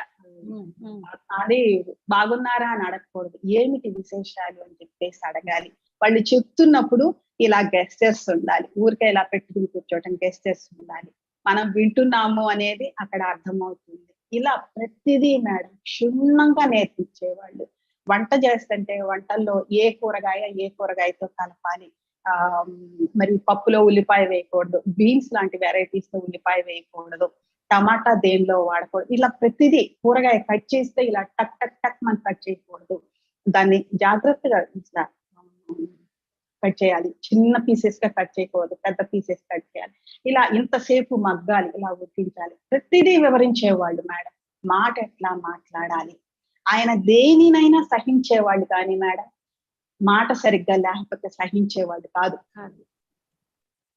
ఎవరినైనా సరే వాళ్ళ ముందు ఏదైనా తేడా ఉంది అంటే, ఇప్పుడు నేను చేసే దాంట్లో కానీ నేను మాట్లాడే దాంట్లో తేడా ఉంది అంటే నా ముందే నన్నే డైరెక్ట్ గా ఆయన చేస్తారు, అది సరిదిద్దుతారు దాన్ని. కానీ ఈమె ఇట్లా చేసిందని ఇంకొకళ్ళ దగ్గర పొరపాటును కూడా ఆయన ఎప్పుడు మాట్లాడటం అనేది ఫస్ట్ నుండి చూడలేదు మేడం. అది నేర్చుకున్నాం మేడం ఆయన దగ్గర నుండి మేము. ఒకళ్ళు ఎక్కడదక్కడే ఎవరి దగ్గర వాళ్ళ దగ్గరే, దాన్ని ఇంకొక దగ్గర మాట్లాడకూడదు అని చెప్పేసి. అది ఎందుకంత పర్ఫెక్షన్ పర్టిక్యులర్ గా ఉంటారు సార్ ఆ విషయంలో అని చెప్పేసి తర్వాత అర్థమైంది. ఏంటంటే ఒకళ్ళు మనకి చెప్తున్నారు మేడం, చెప్తున్నప్పుడు అది మనతోనే అంతం అవ్వకుండా ఇంకొకళ్ళతో మనం మాట్లాడామనుకోండి దానికి బలం వస్తుంది. అది ఇంకా ముందుకి వాళ్ళు 4 రోజుల క్రితం చెప్తే వాళ్ళని మన కాలంలో ఇప్పుడు దాకా పట్టుకొస్తున్నాం దాన్ని. ఇది మాకు ఎప్పుడైతే అర్థమైందో దానికి బలం చేకూర్చి ఇక్కడ దాకా పట్టుకొచ్చాం మనం దాన్ని. ఇక్కడి నుంచి ఇంకెవడన్నా ముందుకు తీసుకొస్తే అది పోతానే ఉంటదని చెప్పేసి అక్కడ ఎలా వదిలేయాలి, మాట ఎలా ఉండాలి, చెప్పాల్సిన దాన్ని ఎంత స్పష్టంగా చెప్పాలి. సార్ ఎప్పుడు కూడా ఎవరితోనైనా మాట్లాడుతుంటే చూడండి మేడం కళ్ళల్లోకి చూసి మాట్లాడతారు ఆయన, మొహం అటు ఇటు తిప్పి మాట్లాడరు. అట్లాగే మేము కూడా కళ్ళల్లో చూసి మాట్లాడేవాళ్ళం. అలా కళ్ళల్లో చూసి మాట్లాడేవాళ్ళు అంటే ఆయన ఇష్టం, చాలా ఇష్టం. అది ఇలా నేర్చుకున్నాం మేడం. ఎంత శ్రద్ధగా ఉంటారు ఆయన, వింటున్నప్పుడు ఆ ముఖంలో మెరుపు, ఇవన్నీ కూడా ఆయన నుండి నేర్చుకున్నాం మేడం. ఇది నేర్చుకున్నాం ఇది నేర్చుకోలేదు అనేది మా జీవితంలో లేదు మేడం. అయితే ఇక్కడ ఎక్కువగా ఏం జరిగేదంటే ఆయన విజయవాడ అన్నిసార్లు వచ్చి వెళ్తున్నా కానీ నేను ఆయన్ని కలవగలిగే సమయం నాకు తక్కువగా ఉండేది మేడం. ముందు వెళ్ళంగానే ముందు నాకు సమయాన్ని ఇచ్చేవాళ్ళు, ఎక్స్పీరియన్సెస్ అన్ని చెప్పించేసుకునేవాళ్ళు. ఇంకంతే నేను రిటర్న్. నేను చుట్టూ ఎవరున్నారో ఏంటో కూడా నేను అసలు చూసేదాన్ని కాదు. వెళ్ళి కూర్చోవటం, ఆయనతో మాట్లాడటం, కాళ్ళు ఒత్తితే కాళ్ళు ఒత్తటం, ఆయన ఏదైనా చెప్తుంటే ఈ లోపలే ఆయన కాన్సెప్ట్లు బ్రహ్మాండంగా చెప్పేవాళ్ళు. ఆ కాన్సెప్ట్స్ వినటం, వచ్చేయటం అంతే. అరగంట గంట మ్యాక్సిమం వచ్చేయటం అంతే. ఇలా ఉండేది మేడం. నేను ఆయన ప్రత్యక్షంగా కలిసిన దానికంటే కూడా పరోక్షంగా ఆయన నాకు ఇచ్చింది చాలా ఎక్కువ మేడం. అసలు ఎన్ని జన్మలు ఎత్తినా కానీ ఒక నార్మల్ స్త్రీ, సాధారణ స్త్రీ, ఇంట్లో వంట చేసుకుంటూ పిల్లల్ని పెంచుకునే స్త్రీకి అనంత విశ్వం యొక్క అనంత జ్ఞానాన్ని ఆయన కలిగించారు అంటే దాని గురించి మాట్లాడే అవసరాన్ని, ఆవశ్యకతని ఆయన కల్పించారంటే, ఇక్కడ ఆ ప్లేస్ లో కూర్చోబెట్టారు అంటే ఆయన ఒక స్త్రీని ఏ విధంగా చూస్తారో చూడండి మేడం, ఎంత విలువిస్తారో చూడండి. అసలు వీళ్ళు దీనికి పనికొస్తారు, ఇలా కూర్చుని ఆ ఇట్లా లిమిటెడ్ గా ఉండటానికి కాదు, వీళ్ళు అన్లిమిటెడ్ గా అవ్వాలి అని చెప్పేసి మొదలు పెట్టింది ఆయన మేడం, తీసుకొచ్చింది, బయటకు తీసుకొచ్చింది. అయితే ఎక్కువ సార్లు ఫోన్ చేసి ఫోన్ లో ఎక్కువగా మాట్లాడుతూ ఉండేదాన్ని మేడం. ఎక్కడున్నా కానీ ఆయన దొరికేవాళ్ళు. అండమాన్ వెళ్ళినా, అమెరికా వెళ్ళినా, జర్మనీ వెళ్ళినా, ఆస్ట్రేలియా వెళ్ళినా, ఎక్కడికైనా వెళ్ళనివ్వండి. ఈసారి మారుమూల గ్రామం మధ్యప్రదేశ్ లో, అక్కడికి చేసి మాట్లాడి, మేడం నేను ఈ మారుమూల కూర్చున్నాను, మీరు ఎలా పట్టుకున్నారు మేడం నన్ను? లేదు సార్ మీరు దొరికారు నాకు, నేను పట్టుకోలేదు, మీరు నాకు అంత లేదు, మీరు దొరికారు నాకు అని చెప్పేసి అట్లా ఎన్నో విజన్స్ నేను అట్లా షేర్ చేసుకోవడం జరిగింది మేడం, మెసేజెస్ కానీ. తర్వాత ఇలా చెయ్యమని అంతరాత్మ నుండి వచ్చే మెసేజెస్ చాలా వాటిని కూడా మేము డైరెక్ట్ గా వాటిని చేసేవాళ్ళం కాదు మేడం, ఫిజికల్ గా సార్ దగ్గర నుండి కన్ఫర్మ్ చేసుకునేవాళ్ళం. సార్ మాకు ఒకసారి చెప్పారు ఏమనంటే, ఏది ఎలా చెయ్యాలో మీకు తెలియనప్పుడు మీరు ఇలా చేయొచ్చు అని అనుకోవటం ఏంటి, అనుకోవటాలు లేవు ప్రపంచంలో. చెక్ చేసుకోండి, 1-10 సార్లు చెక్ చేసుకోండి, కన్ఫర్మ్ చేసుకోండి, కన్ఫర్మ్ చేసుకున్నాక మీరు ప్రొసీడ్ అవ్వండి, నేనున్నా కదా ఇక్కడ అని చెప్పేవాళ్ళు. అంతగా తన సమయాన్ని మనకి ఇచ్చినటువంటి మహాగురువు మేడం ఆయన. అసలు ఎంత సమయాన్ని ఆయన జీవితంలో నాకు ఇచ్చారో. ఆయన నాకు ఇచ్చిన పాఠం, నేర్పిన పాఠం ఒక్కటే మేడం, ఏ ఆనందం అయితే, ఏం చేస్తే ఆనందం మనకి లభించిందో దానిని అందరికీ అందించాలి మేడం అని చెప్పేవాళ్ళు. అప్పటి నుండి అదే మేడం పట్టుకుంది. అసలు ఎన్ని కార్యక్రమాలు చేసినా గానీ, కార్యక్రమాలన్నీ చేయటం ఒక ఎత్తు అయితే, విజన్స్ అన్ని చూడటం, తీసుకోవటం ఒక ఎత్తు అయితే, వాటిని సార్ తో షేర్ చేసుకోవటం ఇంకొక అద్భుతమైన విషయం మేడం. ప్రతిసారి కూడా ఇవాళ కలిసాము, చెప్పాను ఇట్లా ఏంటి మేడం విశేషాలు అంటే చెప్పాను. ఆయన 1 వీక్ ఉన్నారనుకోండి, మళ్ళీ రేపు వెళ్తే ఏంటి మేడం విశేషాలు అనేవాళ్ళు. ఆయనకు మరి ఉండాలి కదా నా దగ్గర విశేషాలు చెప్పడానికి, దానికోసం నేను కూర్చున్న సందర్భాలు కూడా ఉన్నాయి మేడం. అసలు అట్లా అంత అద్భుతంగా ఆయనతో స్పెండ్ చేశాం మేడం. ఎన్నింటి గురించినో ఆత్మ సత్యాల గురించి ఈజీగా మన లైఫ్ లో మన పక్కనే సాధారణంగా జరుగుతున్న వాటిల్లాగా చెప్పేసేవాళ్ళు మేడం. దేంట్లో మనం ఇంటర్ఫీర్ అవ్వకూడదు. ప్రతి దాంట్లోనూ ఎట్లా అంటే ఒక డెసిషన్ తీసుకునేటప్పుడు పిల్లలకి ఇవ్వటంలో కానీ, ఫ్యామిలీలో ఇవ్వటం కానీ, మన దాంట్లోకి ఎంతమందినో మనం ఇన్వాల్వ్ చేసేస్తాం మేడం. నేనేం చేయాలి, అమ్మని నాన్నని అడుగుతాము, టీచర్స్ ని అడుగుతాము, భర్తను అడుగుతాము, సొసైటీలో మనకి బాగా ఫ్రెండ్స్ అనిపించే వాళ్ళని అడుగుతాము, ఏం చేయాలి. మనకి సంబంధించిన క్వశ్చన్స్ అన్నిటినీ కూడా ఆన్సర్స్ రాయటానికి వాళ్ళకి ఇచ్చేస్తున్నాం మేడం మనం. దానిని నీ క్వశ్చన్ పేపర్ ని నీ దగ్గరే పెట్టుకో, దీనికి ఆన్సర్ నువ్వేం చేయాలో నువ్వే రాసుకుని ప్రొసీడ్ అవ్వు అని చెప్పేసి ప్రతిసారి ఒక విజన్ వచ్చిందంటే, ఒక కార్యక్రమం నేను చేశానంటే ఒక విజన్ ని పట్టుకునే చేశాను మేడం. నేను ఎవరో చెప్తే నేను చేయలేదు, సార్ కూడా చెప్పేవాళ్ళు కాదు ఎప్పుడు. అసలు ఆ విజన్ ని పట్టుకునే, ఇది ఇలా జరగాలి అని చెప్పేసి దాన్ని పట్టుకునే చేయటం జరిగింది మేడం. ఇలా ఎన్నో కార్యక్రమాలు మేడం, 1-2 కాదు, ఎన్నిటికో బ్యాక్గ్రౌండ్ సమయం దొరకబుచ్చుకోవటం. అందరూ అవకాశం దొరికితే చేస్తారు, కానీ నేను అవకాశాన్ని చేతిలోకి తీసుకుని చేశాను మేడం. ప్రతిదీ కూడా ఆ సపోర్ట్ ఆయన నాకు ఇచ్చారు. ఆ టైం అవకాశాన్ని కానీ, ఆ చెయ్యాలి అన్న తపన కానీ, ఇవన్నీ కూడా ఆయన నాకు ఇచ్చారు. ఇచ్చినప్పుడు మరి నేను ఉపయోగించుకోవాలి కదా. ఆయన్ని పక్కన పెట్టుకునే నేనేమీ చేయలేనప్పుడు ఇంకెలా చేయగలను నేను? ఇలా ఉండేది మేడం ప్రతిదీ కూడా. అంటే అప్పట్లో అంత గట్టి పిండాలని తయారు చేసేసారు, చేశారు రాబోయే తరానికి గైడ్ చేయడానికి తగ్గట్టు చేశారు మేడం. వాళ్ళ దృష్టిలో ఒక్కటే ఉండేది, ఒక యజ్ఞం చేస్తున్నారంటే 2 రోజులు యజ్ఞం ఇచ్చారు మేడం, ఒక నెల. అది నాకే ఇచ్చారు. అప్పట్లో నేను చెప్పాలి అన్న తపనకి ఏం చేశా అంటే స్కూల్స్, కాలేజెస్ అన్నీ తిరిగి రోజుకి నాకొక 2 గంటల టైం దొరికిందనుకోండి. మాట్లాడుకుని వెళ్ళిపోయేదాన్ని. స్కూల్స్, కాలేజెస్ అన్నీ తిరిగి ఒక 2 నెలల్లో ఒక 20,000 మంది స్టూడెంట్స్‌కి నేను మెడిటేషన్ చెప్పాను మేడం అప్పట్లో. అన్నీ తిరిగేదాన్ని. చెప్పిన తర్వాత సార్ ఇట్లా చెప్తున్నాను. అప్పుడు నాకు అర్థమైంది మేడం. ఒక చదువుకునే స్టూడెంట్స్‌లో పిల్లల్లో కూడా ఎన్ని కన్‌ఫ్యూజన్స్ ఉంటాయి. వాళ్ళు క్లాస్ అయిపోయి వచ్చాక వాళ్ళు నన్ను అడగటం, "మేడం నేను ఇంకా హైట్ పెరగాలంటే ధ్యానం చేస్తే హైట్ పెరుగుతానా?" అని. "లేదమ్మా హీల్స్ కొనుక్కుంటే హైట్ పెరుగుతావు నువ్వు" అని చెప్పేదాన్ని. ఇట్లా మరి నేను తెల్లగా అవ్వాలంటే ఏం చేయాలంటే, ఇంకొంచెం నల్లగా ఉన్నవాళ్ళ పక్కన నించో తెల్లగా కనపడతావు అనేసి, లేదా నీ లోపలికి నీ కళ్ళు చూడు నువ్వెంత తెల్లగా ఉన్నావో నీకు తెలుస్తది. ఇట్లా చెప్పేదాన్ని. ఒక బాబు వచ్చి అడిగాడు మేడం అప్పుడు. ఆ బాబుకి మాట రాదు. ఫాస్ట్ గా రాదు. ఆగి ఆగి వస్తుందన్నమాట. మేడం అందరూ నన్ను చూసి నవ్వుతున్నారు. ఇవాళ మీరు చెప్పిన దాంతో ఎంత కాన్ఫిడెంట్ గా మన దగ్గర ఏది ఉన్నా గానీ మనం ముందు కాన్ఫిడెంట్ గా ఉండాలి అని మీరు చెప్పింది నాకు చాలా హ్యాపీ అయింది మేడం. నేను అలానే ఉంటాను మేడం అని ఒక స్టూడెంట్ చెప్పినప్పుడు నాకు అప్పుడు అర్థమైంది మేడం. అసలు బయటికి వచ్చి మన ధ్యానం చెప్పటం అనేది ఎంత ఎమర్జెన్సీ భూమి మీద అనేది నాకు అప్పుడు అర్థమైంది మేడం. అసలు మన తర్వాత తరాల వాళ్ళని నువ్వు డబ్బులిచ్చి, ఆస్తులిచ్చి, వాళ్ళు కోరుకున్నవి ఇచ్చి చేయటం కాదు. అసలు ముందు వాళ్ళల్లో కాన్ఫిడెన్స్ అనేది ఏది? ఎందుకు అన్ని ఉన్న వాళ్ళు కూడా సూసైడ్ చేసుకుంటున్నారు? అంటే కాన్ఫిడెన్స్ లేదు వాళ్ళల్లో. వాళ్ళ మీద వాళ్ళకి నమ్మకం లేదు. మరి ఎలా వస్తుంది నమ్మకం అన్నప్పుడు అప్పుడు నాకు అనిపించింది మేడం. ఇట్లా నేను అడిగాను. సార్‌తో చెప్పాను. ఫోను చేసి ఇట్లా చెప్తున్నాను సార్ ఇట్లా అన్నారు. నేను చెప్తున్నాను వాళ్ళతో ప్రతి క్లాస్‌లోనూ కూడా మీరు 40 రోజులు ఆపకుండా ధ్యానం చేయండి. తొందరలో మనం యజ్ఞం చేసుకుంటాం. అందులో మీతో ఎక్స్‌పీరియన్సెస్ చెప్తానని చెప్తున్నాను సార్ వాళ్ళతో అంటే, వెంటనే అన్నారు మేడం. మేమది పెట్టేసుకుందామా 2 రోజులు యజ్ఞం అన్నారు.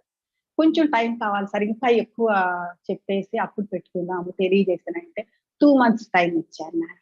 ఈ 2 మంత్స్ టైమ్‌లో దానికి అయ్యే ఖర్చెంత, ఎవరెవరిని పిలవాలి ఏం తెలీదు మేడం అసలు. దిగిపోయాం అంతే రంగంలోకి దిగిపోయాం.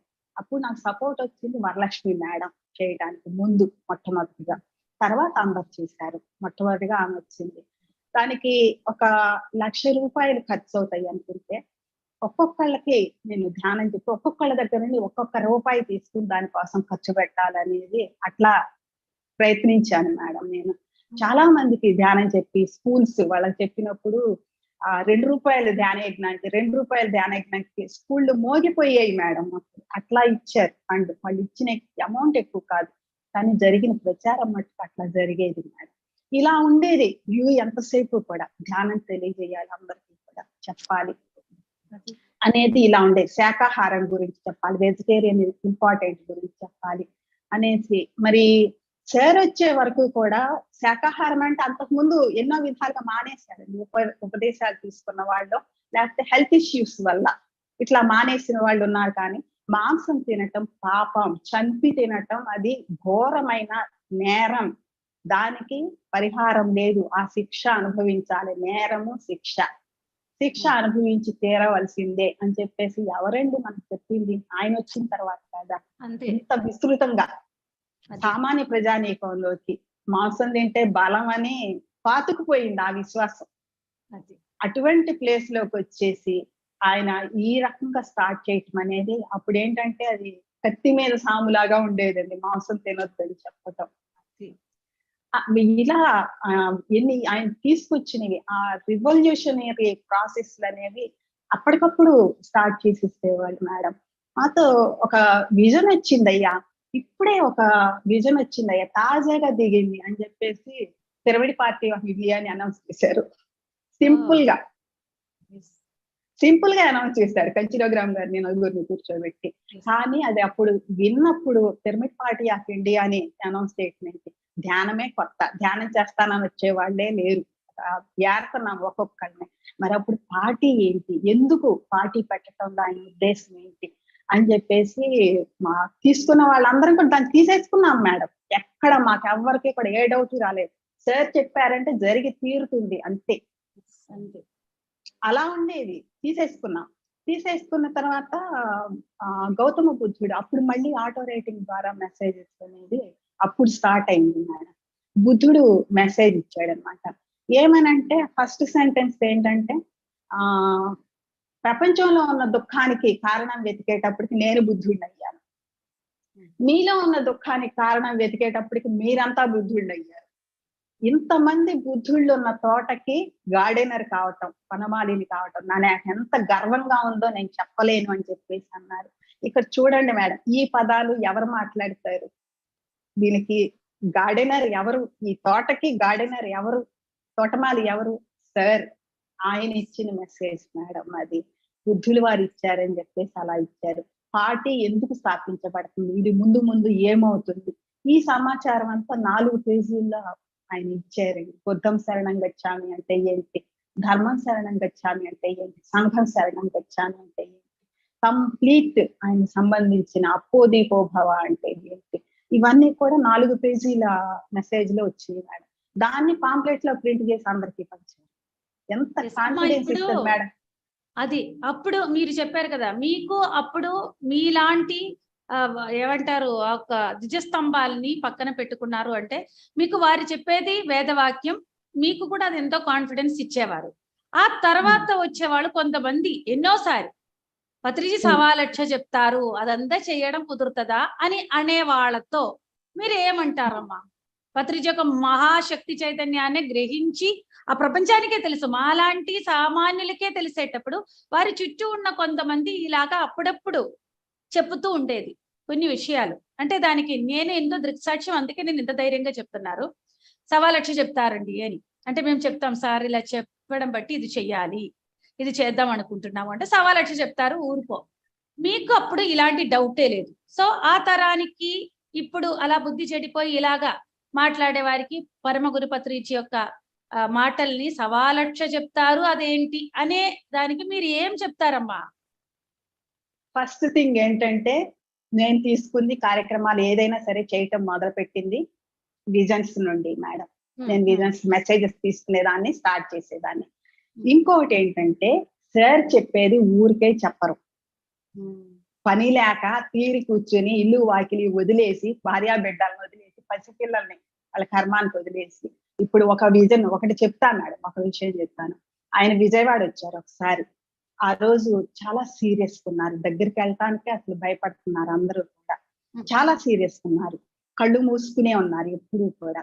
ఏంటంటే ఆ రోజు జరిగింది ఏంటంటే, పత్రి మేడం ఆవిడ ఆపరేషన్ చేయించుకుని ఉన్నారు. ఆవిడ ఒక పక్కన హాస్పిటల్లో ఉన్నారు. తర్వాత వాళ్ళ పెద్ద పాపకి రొమాటిక్ పెయిన్స్ మేడం. ఆ పిల్ల ఆ పసిది ఎంత పెయిన్ తో బాధపడుతుందంటే, ఆ జాయింట్స్ పెయిన్స్, ఆ రొమాటిక్ పెయిన్స్, అవి ఆర్థరైటిస్ అవి ఎక్కువ వచ్చేసి ఆ పిల్ల కళ్ళు తిరిగి పడిపోయింది. అలా ఉన్న పొజిషన్ లో ఆయన వాళ్ళని పక్కన పెట్టి మన కోసం వచ్చారు మేడం. పర్లేదు ఆయనకి, పని పాట లేక, ఆయన ఉద్యోగం ఆయన చేసుకోలేక ఒక దీనికోసం వచ్చారు. కానీ ఆయన పని అది కాదు మేడం. భూమిని స్థిరపరచాలి, ఉన్నత కక్షలో స్థిరపరచాలి దాన్ని అన్నప్పుడు, ఆ లక్ష్యాన్ని పెట్టుకుని ఆయన వచ్చినప్పుడు ఈ ప్రణాళికని ఆయన ఫెడరేషన్ లో పెట్టి వాళ్ళందరినీ కూడా నా ప్రణాళికలు ఇవి ఇవి ఇవి అని చెప్పేసి ఇంత పెద్ద ఫైల్ తీసుకెళ్లి వాళ్ళ ముందు పెట్టి వాళ్ళందరితోనూ దీని గురించి నేను వీళ్ళని తీసుకెళ్తున్నాను, ఈ 1,44,000 మందిని అన్ని డైమెన్షన్స్ లో అన్ని స్థితుల్లో వాళ్ళని నేను తీసుకెళ్తున్నాను. వీళ్ళు ఎవరు అంటే, పత్రిజీ చేయి పట్టుకోగానే మనకి ఎందుకంత హ్యాపీగా అనిపిస్తుంది మేడం? ఆయన ఈ భూమి మీద ఉండేటటువంటి ఈ మాయకి కానీ మోహానికి కానీ పరిధి దాటి ఉన్నారు ఆయన. దాటి ఉన్నారు కాబట్టి ఆ చేయి పట్టుకోవటానికి మనం ఇష్టపడతాం. ఎందుకంటే మనం ఆయన బయటికి తీస్తారు అన్న నమ్మకం, ఆ విశ్వాసం. అలాగే ఆయన 1,44,000 మందిని ఎలా తీసుకొచ్చారంటే, ఒక్కొక్కళ్ళ వెనకాల మళ్ళీ ఇక్కడ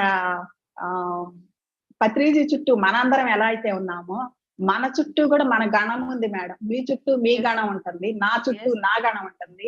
సార్తో పాటు 1,44,000 మంది ముందు వెనక అవ్వచ్చు, ఎందుకంటే ముందు వచ్చి ఉండొచ్చు, తర్వాత వచ్చి ఉండొచ్చు, ఇప్పుడు కూడా వచ్చి ఉండొచ్చు, ఎప్పుడైనా రావచ్చు. కానీ 1,44,000 కౌంట్ అది. అలాగే మన చుట్టూ కూడా మనం వస్తున్నామని చెప్పేసి మనకు అవసరమైన గణాన్నంతా కూడా మనం తెచ్చుకున్నాం మేడం. అంతే. ఇక్కడ మనం చెయ్యాల్సింది మన ప్రణాళిక ఏంటి, మనం ఏం చేయాలి, మనతో ఏం చేయించాలి. నాతో ఇంట్లో కూర్చుని విజన్స్ ద్వారా తీసుకునేది నాతో చేస్తే బయట తిరిగే పని ఇంకొకళ్ళకి అప్పచెప్తారు మేడం. వాళ్ళని కూర్చుని ధ్యానం చేయమంటారు, నువ్వు వెళ్ళి ఈ పని చేసిరా అంటారు. ఎందుకు చెప్తున్నారంటే వాళ్ళతో పాటు వాళ్ళ గణం తిరుగుతుంది అక్కడ, అది ఆ పని చేయటానికే గణం వచ్చింది. అలాగే ఇప్పుడు ఎప్పుడు కూడా లైఫ్ మీద కానీ ఒక లక్ష్యం మీద కానీ ఇది చెయ్యాలి అన్న ఈ ఆశయం మీద కానీ గట్టి పట్టించేవాళ్ళు మేడం ఆయన. ఎలా అంటే చేసి తీరాలి, కంప్లీట్ చేసి తీరాలి అన్న పట్టిచ్చేవాళ్ళు. అది ఇప్పుడు మనం ఇక్కడ కూర్చుని ఏమైనా చేయొచ్చు మేడం. ఇక్కడ ఇచ్ఛాశక్తి జయ జయ హో అన్నారు, తర్వాత ఆత్మశక్తి జయ జయ హో అన్నారు. ఇచ్ఛాశక్తి అంటే నీ ఇష్టం, నీ ఆత్మ నీకు ఇష్టపడితే చేయొచ్చు, నువ్వు ఇష్టపడితే చేయొచ్చు, లేకపోతే చేయొచ్చు. కానీ ఇక్కడ ఏం జరుగుతుందంటే మేడం, మనతో పాటు గణం ఆగిపోతుంది. ఇక్కడ మనం ఇది చేయలేదు, టైం అంతా గడిచిపోయింది, మనం కూర్చున్నా మనతో పాటు గణం కూర్చుంటుంది. టైం అయిపోయింది కాబట్టి వాళ్ళు కంబ్యాక్ ఇంకో సమూహాన్ని పంపిస్తాం, నో ప్రాబ్లం అంటారు వాళ్ళు. పోయేది ఎవరు? పోతారా మనం పోతామా?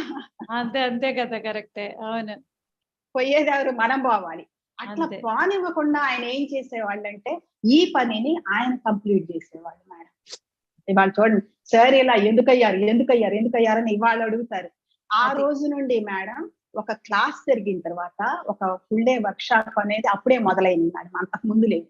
వర్క్ షాప్ జరిగిన తర్వాత ఆయన వచ్చి అసలు చీమ తలకాయ అంతా కూడా ఆయనలో ఇంకా ఓపిక ఉండదు మేడం.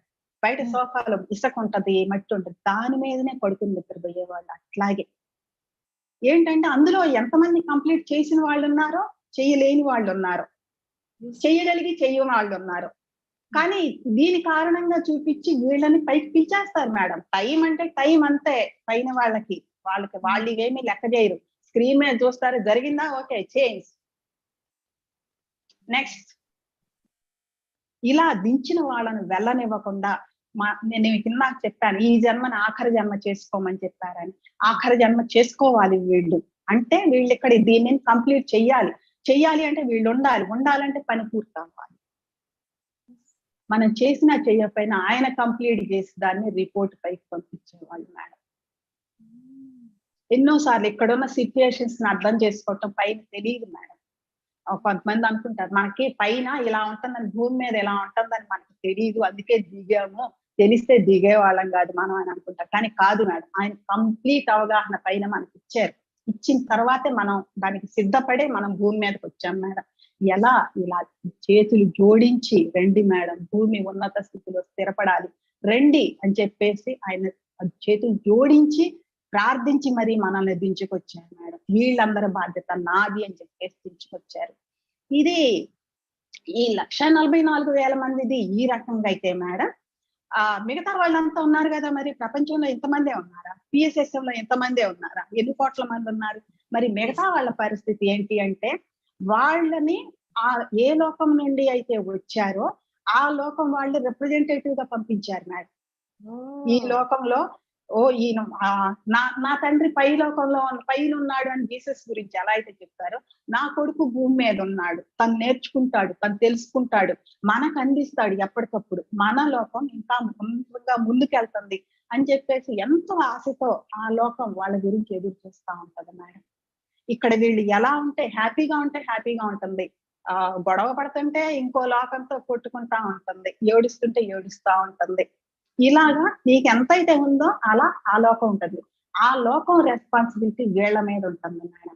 వీళ్ళ మీద ఉన్నప్పుడు వీళ్ళు ఏంటి వచ్చారు, వాళ్ళ ఇష్ట ప్రకారం వచ్చారు మేడం. తీసుకొస్తే వచ్చిన వాడు కాదు, వాళ్ళు సంతకం పెట్టారు, వాళ్ళ లోకంలో సంతకం పెట్టారు, నేను ఇది వెళ్ళి అక్కడ నేర్చుకుంటాను, మన లోకాన్ని సరి అయిన దిశలో మార్గంలో పెట్టడానికి నేను వెళ్తున్నాను భూమి మీద. కానీ వాళ్ళుగా వచ్చారు కాబట్టి ఇక్కడికి వచ్చిన తర్వాత వాళ్ళది మేడం, అది కంప్లీట్ రెస్పాన్సిబిలిటీ, అది సార్ది కాదు.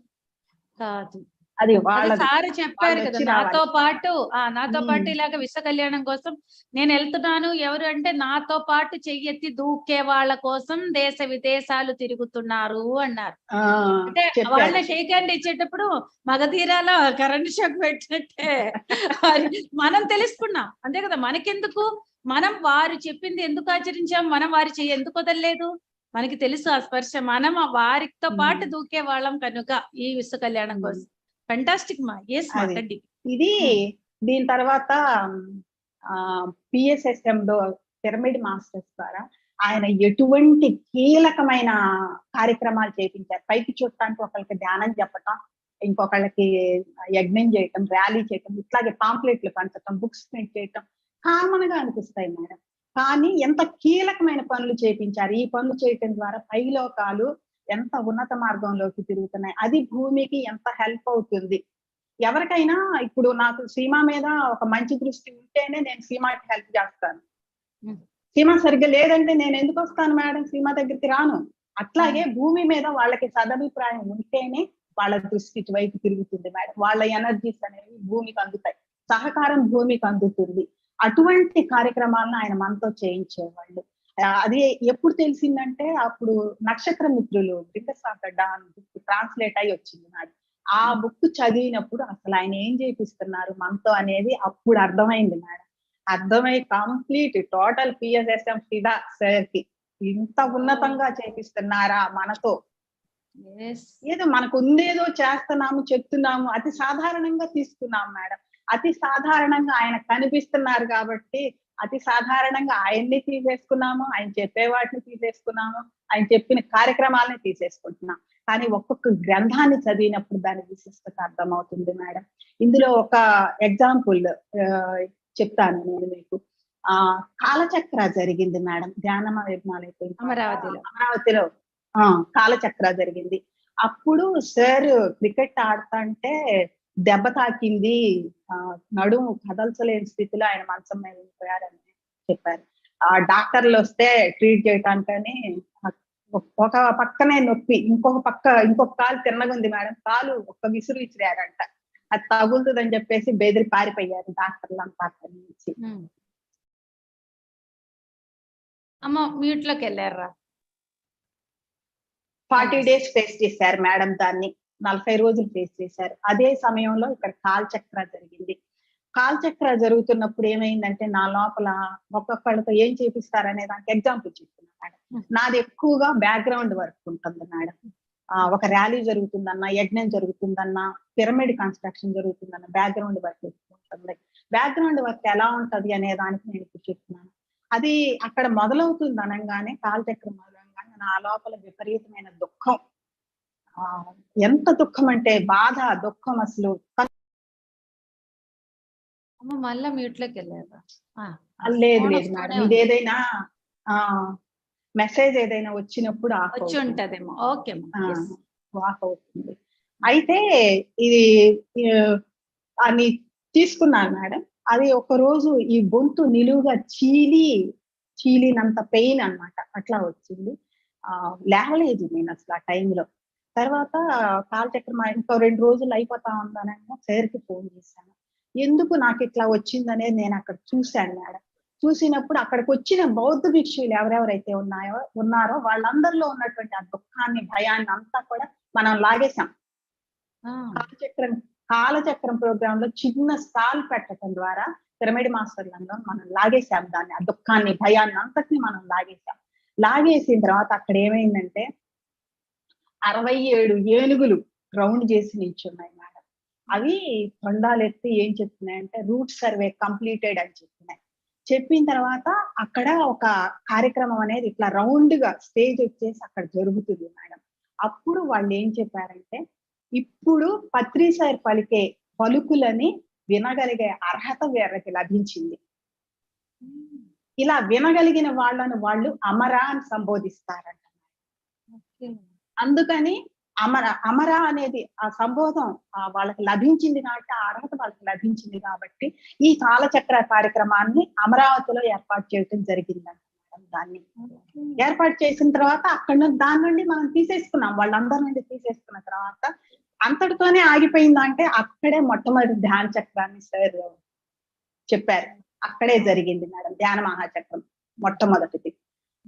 ఇలా ఒక్కొక్క కార్యక్రమం వెనకాల ఇలా ఉంటాయి మేడం. ఈ దెబ్బ చెప్పాను నేను మీకు, ఇప్పుడు ఇట్లా అయ్యింది మేడం, ఇలా వచ్చింది అని చెప్పేసి బాడీ మీద చాలా ఎఫెక్ట్ ఇస్తుంది మేడం. అది కర్మఫలం వల్ల మనకి శరీరం మీద వచ్చే రోగాలు వేరు మేడం. కానీ నాది ఎట్లా అంటే, నాకు ఎటువంటి కర్మ సంబంధితాలు ఈ భూమి మీద లేవు. నేను కేవలం స్పిరిచువల్ వర్క్ చేయడం కోసం మాత్రమే పత్రి సార్ తీసుకొస్తే వచ్చింది దాన్ని. నేను నాకు ఏ కర్మ సంబంధాలు లేవు. నాకు చిన్నప్పటి నుండి శరీరంలో ఎటువంటి అనారోగ్యం లేదు. మెడిటేషన్ మొదలు పెట్టిన తర్వాత ఈ కార్యక్రమాలు మొదలవుతున్నాయి. అంటే మొదలవ్వగానే ఇక్కడ మొదలవుతుంది మేడం, అక్కడ అది అయిపోగానే స్విచ్ నొక్కినట్టు ఆగిపోతుంది, ఇక తర్వాత ఉండదు. ఇట్లా జరుగుతాయి అన్నమాట. ఎంత తీవ్రంగా ఉన్నా అక్కడతోనే అంతే. అట్లాగే ఇది నాకు చాలా కాలం 1.5 month ఏమో ఉంది మేడం నాకు అది. తర్వాత సార్ ని కలిసినప్పుడు 14 రోజులు ఏమో జరుగుతుంది మేడం అది. 12వ రోజు ఇప్పుడు ఫోన్ చేసి చెప్పాను నేను, సార్ ఇట్లా అంటే సార్ అన్నారు కదా, మేడం మీ ఫోన్ కోసం నేను వెయిట్ చేస్తున్నాను మేడం, మీరేం చెప్తారా అని చెప్పేసి అనేసి అప్పుడు చెప్పించుకున్నారు. సార్ కదలలేని పరిస్థితిలో ఉన్నారు అక్కడ. అట్లా ఉండి కూడా ఆయన చెప్పించుకున్నారు మేడం. ఇది ఒక విజన్ మేడం. 2012 లో నేను యుఎస్ వెళ్ళాను మేడం. యుఎస్ వెళ్ళి ఆ చిన్న ఫ్లాట్ బయట కూర్చున్నాను. ఎక్కడికన్నా మనకున్న ఇది ఎలా ఉంటదంటే ఎప్పుడెప్పుడు వెతుక్కుంటా ఉంటాం మనం, ఎవరు దొరుకుతారా, ఎవరికి చెప్తామా, ఏ పని దొరుకుతుందా అని వెతుక్కుంటా ఉంటాం. ఇట్లాగే బయట నుంచి బాల్కనీలో నుంచి చూస్తా ఉన్నాను. ఆ కింద భూమి లోపల నుండి చెట్టు వేళ్ళు వచ్చినట్లుగా బయటకు వస్తున్నాయి మేడం. వాటిని పట్టుకుని ఒక నెట్ లాగా వచ్చింది. దానిని చేతి వేళతో ఇట్లా పట్టుకుని లాగి ఆ భూమి మొత్తం కూడా అల్లటం జరిగింది, నెట్ అల్లటం జరిగింది.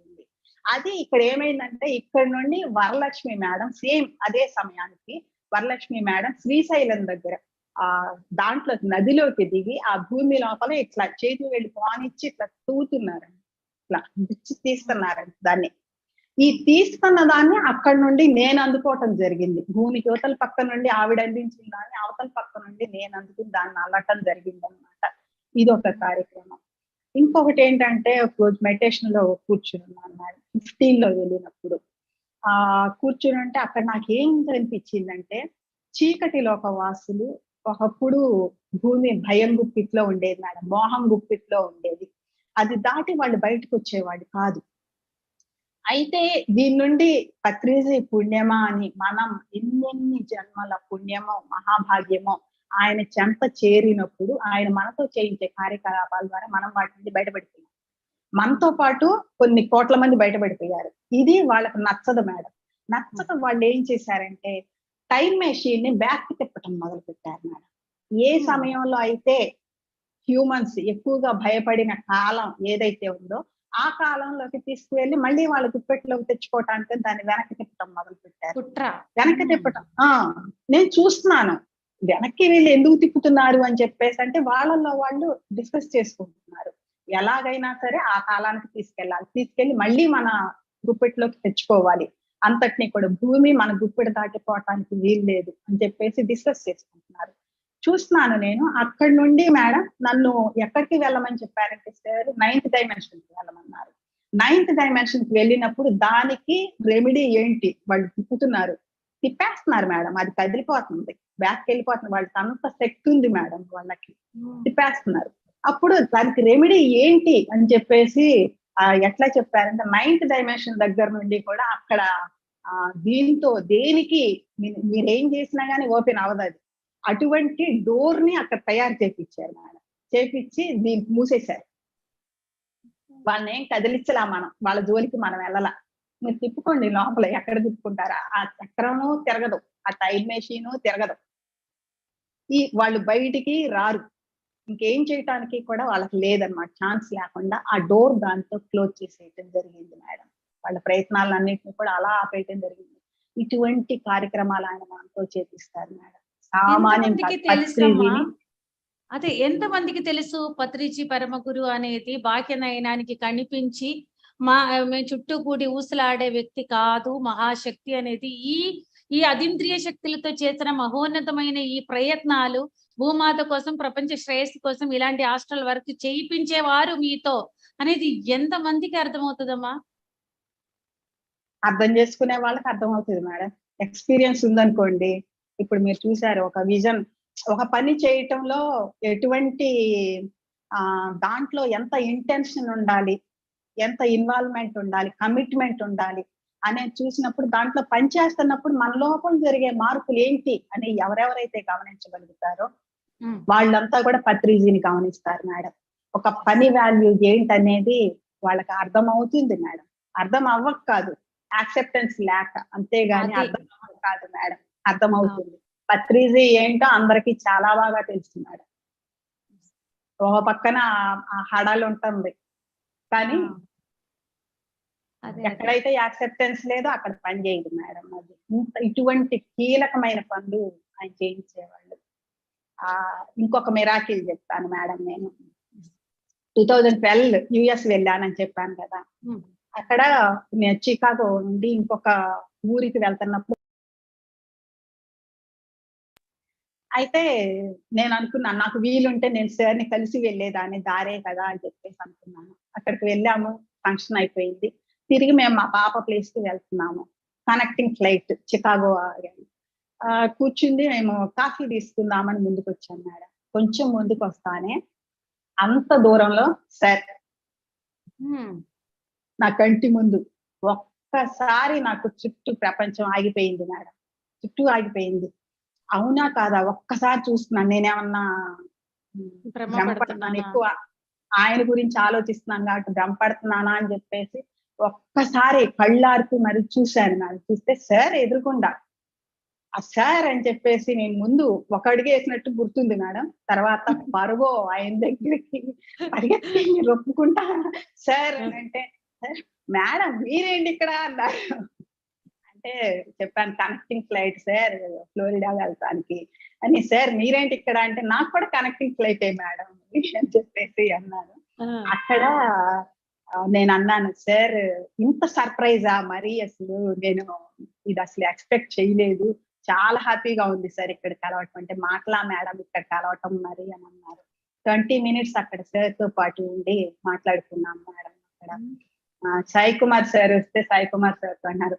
ఆయన అన్నారు, మేడం మీరేంటి ఇక్కడ అని చెప్పేసి అంటే, సార్ అన్నారు మిరాకిల్స్ హ్యాపెన్ అన్నారు, మనం ఇలాగే కలుస్తామని చెప్పేసి అన్నారు. ఇట్లా ఇటువంటివి ఎన్నో ఉన్నాయి మేడం నా లైఫ్ లో. అసలు మిరాకిల్స్ అంటే, మిరాకిల్ అంటేనే ఆయన, మిరాకిల్స్ చేయగలిగిన ఆయన. ఒక ఏదైనా ఒక గురువు వచ్చారు అంటే, ఒక జ్ఞానం ఇచ్చారు అంటే, ఒకటి చూపించారంటే, ఒక సత్యసాయి దగ్గరికి వచ్చిన, సివి సాయి దగ్గరికి వచ్చిన, అది ఏమైందంటే అది వాళ్ళకి సిద్ధులు ఎట్లా చూపించారంటే, చేతిలోంచి లింగాన్ని తీయటం, ఇట్లా వస్తువుని తీయటం, ఇట్లా చూపించారు. కానీ అది మాయ కింద ఇట్లా ఉన్న ప్రపంచంలోకి స్పిరిచువల్ సైన్స్ అనే దాన్ని తీసుకొచ్చి, స్పిరిచువల్ సైన్స్ ఎలా అవుతుంది, ప్రతి దానికి ఒక సిద్ధాంతం ఉంది అక్కడ. దీంతో ఇది కలిపితే ఇది అవుతుంది, నీకున్న శక్తిని మౌనంతో కలిపితే నీ వాక్కు అనేది ఎంత పవర్ఫుల్ గా వస్తుంది, నీ శబ్ద తరంగాలు ఎంత దూరం వెళ్తాయి, ఎంత విస్తృతంగా వెళ్తాయి, ఎంత సమర్థవంతంగా పనిచేస్తాయి. అది స్పిరిచువల్ సైన్స్. నీ ఆలోచన ఉందంటే అది మిరాక్యులస్ థింకింగ్ గా ఉంచినప్పుడు ఎన్నెన్ని అద్భుతాలు మనకు కట్టి ముందు మనం విజయలేజ్ అవటం చూస్తాము. దాన్ని మిరాక్యులస్ థింకింగ్, స్పిరిచువల్ సైన్స్. నువ్వు నీ శరీరంలోకి ఎటువంటి ఆహారాన్ని పంపించాలి, ఎందుకంటే నువ్వు నార్వే సిద్ధాంతం ప్రకారం జంతువు నుండి వచ్చిన మనిషివి కాదు, నువ్వు దైవం మనిషి రూపం తీసుకుని వచ్చింది మానవుడివి నువ్వు. అది దైవ స్వరూపం నువ్వు. నీ దైవానికి నువ్వు ఏమి ఇస్తావు? ఇప్పుడు గుళ్ళోకి వెళ్తున్నాం మేడం, అమ్మవారికి కానీ శివుడికి కానీ వాళ్ళకి మాంసం పెడతామా మనం? లేదు. మరి దీంట్లోకి ఎందుకు ఇస్తున్నాము? ఇందులో దైవం ఉంది అనేసి ఒక లేక దీనికి ఇస్తున్నాం. శరీరానికి పట్టేదాన్ని మనం చూస్తున్నాం, కానీ లోపల ఎవరుంటున్నారు, మనం ఇచ్చే ఆహారం వల్ల వాళ్ళు ఎంత హింస పడుతున్నారు అనేది మనకు తెలియదు అక్కడ. ఇలా శరీరానికి ఇవ్వాల్సిన ఆహారం ఏంటి, దాని ప్రభావం ఎంత దూరం ఉంటుంది. 7 శరీరాల గురించి ఎవరు చెప్పారు మేడం మనకి? ఇంతకుముందు ఎవరైనా చెప్పారా? ఎవరు చెప్పలేదు మేడం.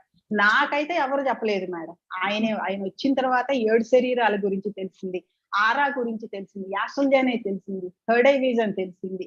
తర్వాత ఒక రాంపాకి థర్డ్ ఐ ఎలా ఓపెన్ అయింది, మరి మనకి ఎలా ఓపెన్ అయింది?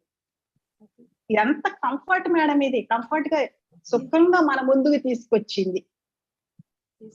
ఇదంతా స్పిరిచువల్ సైన్స్, మాయా కాదు, మంత్రం కాదు, తంత్రం కాదు, ఇదంతా స్పిరిచువల్ సైన్స్. ప్రతి దానికి ఒక ఈక్వేషన్ ఉంది. దేంతో ఏం కలిపితే ఏం జరుగుతుంది, ఒక కూరగాయని ఇంకొక కూరగాయతో వండితే అది ఏమవుతుంది, పాయిజన్ అవుతుందా, అమృతం అవుతుందా? నీ శరీరంలోకి ఏ ఆహారం ఇస్తే అది ఆత్మకు అద్భుతమైన అనుభవం అవుతుంది. నీ నోటి ద్వారా ఏ పలుకులు వినిపిస్తే అవతలి ఆత్మ ఆనందపడుతుంది. ఇదంతా స్పిరిచువల్ సైన్స్ మేడం. ఈ స్పిరిచువల్ సైన్స్ అనే దాన్ని తీసుకొచ్చింది. మాయా మంత్రం అన్నదాన్ని స్పిరిచువల్ సైన్స్. సిద్ధులు చూపించిన అది స్పిరిచువల్ సైన్సే. సైంటిఫిక్ రీజన్ ఉంది దాని వెనకాల. అదేమి ఎవరు చేయలేనిది కాదు, మాయా మంత్రం కాదు. ఎవరైనా చేయొచ్చు దాన్ని.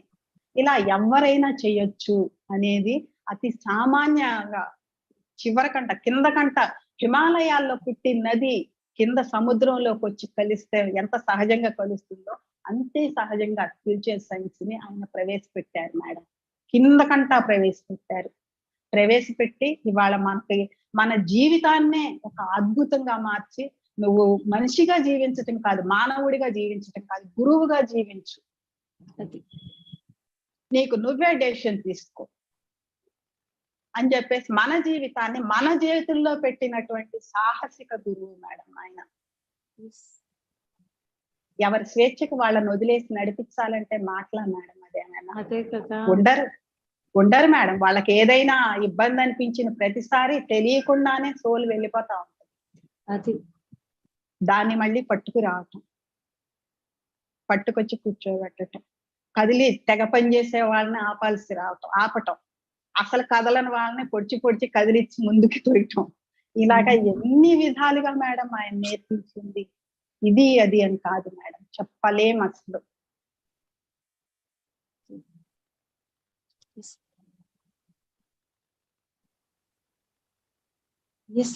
ఒకసారి నార్త్ ఇండియా టూర్ వెళ్ళాను మేడం. 2005 లోనో 6 లోనో ఎప్పుడో వెళ్ళాను నేను. నా దగ్గర అది అనుకోకుండా ఇంకొక టీమ్ తో కలిసి బంధువులు వాళ్ళు వేసుకుని చుట్టేసుకుంటే వాళ్ళల్లో నేను కలిసి వెళ్ళిపోయాను. అక్కడికి వెళ్ళిన తర్వాత పూరి వెళ్ళాను. పూరిలో నేను బయట తిరుగుతున్నాను. అప్పటికే టెంపుల్స్ లోపలికి ఏం చేస్తాం, టెంపుల్ లోపలికి వెళ్ళి అక్కడ చేసేది ఏం లేదు. వాళ్ళందరూ లోపలికి వెళ్ళారు, నేను బయట ప్రహరీ చుట్టూ తిరుగుతున్నాను మేడం. పక్కనే జగన్నాథ స్వామి వచ్చి నాతో పాటు తిరుగుతున్నారు మేడం. తిరుగుతా ఆ ప్రాంతంలో జరగవలసినటువంటి కార్యక్రమాలన్నింటినీ కూడా ఆయన వివరించడం జరిగింది. ఆయన మాట్లాడుతానే ఉన్నారు, ఆయనే స్టైర్ అయిపోయారు మేడం. సాక్షాత్తు జగన్నాథుడు మేడం ఆయన, జగన్నాథ స్వామి. ఇది అక్కడ ఒకసారి నేను చూశాను మేడం. తర్వాత అన్నవరం 3 days యజ్ఞం జరిగింది మేడం. స్టేజ్ మీద కూర్చున్నారు, భోంచేశాక చెప్తున్నారు. ఎందరో మహానుభావులు త్యాగరాజుల వారి కీర్తన పాడారు. ఎందుకు పాడారంటే ఆయన ముందు కూర్చున్నటువంటి సూక్ష్మ శరీరంతో ఉన్నటువంటి ఎందరో మహానుభావులను ఆయన చూసి ఆ కీర్తన పాడారని చెప్పారు. కానీ ఒకనాడు మన ముందు నారాయణుడు ఇలా కూర్చుంటాడని కుడికాలు తీసి ఎడంకాలు మీద వేసి ఆయన ఇలా కూర్చుంటారు మేడం. ఇప్పుడు కూడా వెనక్కి ఇలా కూర్చున్నారు మేడం. కూర్చున్నప్పుడు నేను చూసి నా కంటి వెంట ఇట్లా ధారగా కారిపోతున్నాయి. ఆయనే నారాయణుడు మేడం, సాక్షాత్తు ఆయనే నారాయణుడు. ఇవన్నీ నేను దర్శించుకున్నాను మేడం. దర్శనాలు, గొప్ప గొప్ప దర్శనాలు అనేవి అవి జరిగినప్పుడు మనం చూడాలి మేడం. అస్తమానం ఎప్పుడంటే అప్పుడు జరగవు. ప్రతిసారి ధ్యాన మహాచక్రానికి వెళ్ళినప్పుడు before last year madam, canteen లో, వెంకటేష్ క్యాంటీన్ లో ఆ రోజు అక్కడికి వెళ్ళే వాళ్ళం, అన్నదానానికి వెళ్ళే వాళ్ళం. ఇవాళ క్యాంటీన్ కి వెళ్దామని నేనే చెప్పాను, క్యాంటీన్ కి వెళ్దామని. మేము వెళ్ళిన 2 నిమిషాలకి సార్ వచ్చారు అక్కడికి. వాళ్ళు పిరమిడ్ గురించి మాట్లాడుతానే ఉన్నారు మేడం. అప్పుడు ఆయన లోపలికి ఇంకా పై నుండి ఆయన హయ్యర్ కాన్షియస్ దిగింది. ఆ కాన్షియస్ దిగుతున్నప్పుడు ఎలా ఉంటుంది, ఆ ప్రెజెన్స్, చుట్టూ ఉన్న వాతావరణం ఎలా మారిపోతుంది చూస్తున్నప్పుడు మనల్ని మనం మర్చిపోతాం, చెలించిపోతాం. అసలు కంటి వెంట ధారగా నీరు కారిపోతుంది. నేను అక్కడే ఉన్నారు వరలక్ష్మి మేడం, ఆవిడని పట్టుకుని నేను 1/4 గంట ఏడ్చాను. ఎందుకంటే ఆ దర్శన భాగ్యం నాకు లభించింది. అంత పెట్టుకుని కూడా, అంత ఉండి కూడా, అన్ని చేయగలిగి ఉండి కూడా అతి సామాన్యంగా మనతో పాటు తిరిగినటువంటి గురువు మేడం ఆయన. ఆయన గురించి తెలిసి తెలియక మాట్లాడే వాటి గురించి ఎందుకు మాట్లాడాలి? ఇప్పుడు మీరు అంటున్నారు ఆయన చెప్తే చెయ్యాలా, ఆయన ఏదో చెప్తానే ఉంటారు, ఎన్నో చెప్తానే ఉంటారు, అన్ని చేయటం ఎక్కడ కుదురుతుంది, చెప్తే చెయ్యాలా అని. ఈ ఈ ఈ క్వశ్చన్ మాకు 2000 లోనే వచ్చింది మేడం, నాకే వచ్చింది. ఎందుకనంటే ఈవిడ ఇంట్లో నుంచి బయటికి రాలేదు, స్టేజ్ దగ్గర కనీసం అటెండ్ కూడా అవ్వలేదు ఈవిడ. సార్ చెప్పటం ఈవిడ చేయటం, సార్ చెప్తే చేసేస్తా ఈవిడ. నేను చేస్తానని చెప్తాను, నేను చేస్తాను సార్, ఆయన చెప్తే నేను చేస్తాను. ఆయన అంటే ఆయన అట్లాగే చెప్తానే ఉంటారు మనం అన్ని చేయాలంటే. చెయ్యని కాడికి చెప్పటం ఎందుకండి ఆయన? ఏం పని ఆయనకి? అది ఒక పని నువ్వు చెయ్యాలి అని చెప్పినప్పుడు అది మనం చేసి తీరితేనే దాని అనుభవం మనకు వస్తదండి. మనతో పాటు మన గణం బయటపడుతుంది. అది గణం తక్కువ అనుకుంటున్నారా మేడం? మన చుట్టూ ఉన్న గణం తక్కువ అనుకుంటున్నారా? ఈ భూమి కాదు. అంత ఉంటది, తక్కువ ఉండదు. అంత గణం బయటపడుతుంది. అంత గణం బయటపడినప్పుడు ఎన్ని లోకాలు బయటపడతాయి. నిజం. ఇప్పుడు కేరళ రాష్ట్రంలో ధ్యాన ప్రచారం చేయడం బట్టే కదా ఇన్ని వేల మంది వచ్చేసారు. ఇన్ని కాకపోతే వచ్చాయి. ఎలా ఇన్ని వేల ఎలా మంది వస్తారు? వచ్చారమ్మా. అది ఎలా అదే. వస్తారు మేడం? ప్రతి వాళ్ళు కేటగిరీ ఉంటారు మేడం, కేటగిరీ లేరని నేను చెప్పను, కేటగిరీ ఉంటారు. కొంతమందికి నాన్ వెజ్ అది ఇష్టం, వాళ్ళు దాన్ని వదిలిపెట్టి ఉండలేరు, ఇష్టం. ఆ కేటగిరీ వాళ్ళది. పూజలు చేసే వాళ్ళ కేటగిరీ పూజలు చేసేవాళ్ళు. మరి జాతకాలు ఇవి చూపించుకుని ప్రొసీడ్ అయ్యే వాళ్ళది వాళ్ళది. ఫిజికల్ గా ఉన్నటువంటి స్టేటస్ చూసుకుని ఆనందపడే వాళ్ళ కేటగిరీ వాళ్ళది. కానీ ఇది ఆ కేటగిరీ కాదు, ఈ కేటగిరీ వేరు. ఇది భూమి ఉన్నత స్థితిలోకి వెళ్ళటానికి, స్థితమవటానికి ప్రత్యేకించి దిగి వచ్చినటువంటి కేటగిరీ. నన్ను అడిగేవాళ్ళు మేడం, మీరేమన్నా దిగొచ్చారా అంటే, నేనే కాదు మీరంతా కూడా దిగొచ్చినారు. మనం భూమి మంది కాదు. అదే దిగి వచ్చిన దేవతలే మనం. ఎవరైనా కానీ భూమి మీదకి దిగే వస్తారు మేడం, భూమి మంది కాదు. కాదు, ఇది పరలోకం కదా. ఇహలోకం నుంచి పరలోకంకి దిగి వచ్చారు. అవును. అది పత్రిజీ అందుకే మనని మై డియర్ గాడ్స్ అని పిలిచారు. ఆయనకి తెలుసు కదా మనం దిగి వచ్చిన దేవుళ్ళమని. తెలుసు మేడం. ఇట్లా సార్ ఇది ఈ ధ్యానం చేసే విధానం, చేంజెస్, కొంతమంది ఇచ్చిన మెసేజెస్ ఇవన్నీ కూడా బ్రెయిలీలో రావాలని చెప్పేసి బ్రెయిలీలో ప్రింట్ చేయించాం మేడం. 100 books చేసాం అది. అయితే అది చేస్తున్నప్పుడు నా ఉద్దేశం ఏంటంటే, కళ్ళు లేని వాళ్ళ మీద జాలి, దయ, కరుణ అటువంటివి నాకేం లేవు మేడం. ఎందుకు మేడం వాళ్ళకి అవి? మీకు చేతనైతే ఏ సెన్సెస్ ద్వారా వాళ్ళు అందుకోగలరో, వాళ్ళు రిలీజ్ అవ్వగలరో దాన్ని అందించండి. ఆ సెన్సెస్ కి దాన్ని అందించండి. జాలి, దయ, కరుణ దేనికి మీకు? వాళ్ళు ఏం చేసుకుంటారు? అవేం కాదు మేడం. నేను అది చేసిన కారణం ఏంటంటే, ఒకటి మన దగ్గర లేదు అన్నప్పుడు మనం అసహాయ స్థితిలో కూరుకుపోతాం మేడం. మన మీద మనం సింపతి చూపించుకుంటాము. ఎవరైనా మన మీద సింపతి చూపించడానికి మనం ఇష్టపడతాం. అట్లాగే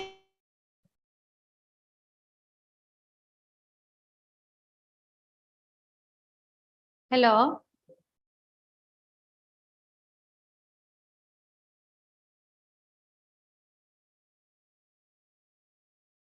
హలో మేడం. ఎస్, మళ్ళా అమ్మ అన్మ్యూట్ చేయండి మా.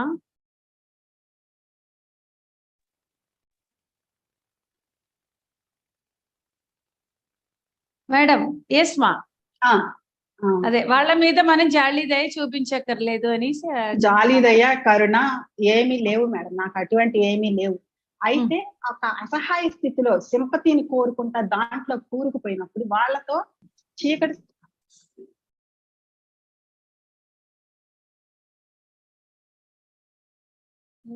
సిగ్నల్ ఇష్యూస్ ఉంది మా అక్కడ. పద్మమ్మ హలో. మేడం కొంచెం సిగ్నల్ తక్కువ ఉంది అంతే, ఇంకేం ప్రాబ్లం లేదు.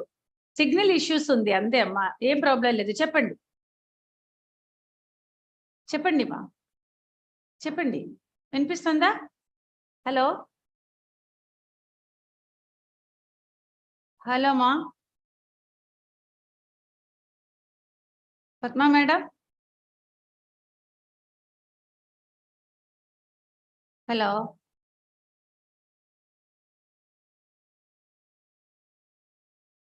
హలో ఎస్ మా ఎస్ సిగ్నల్ వినిపిస్తుంది తక్కువ కదా ఉంది మా మేడం?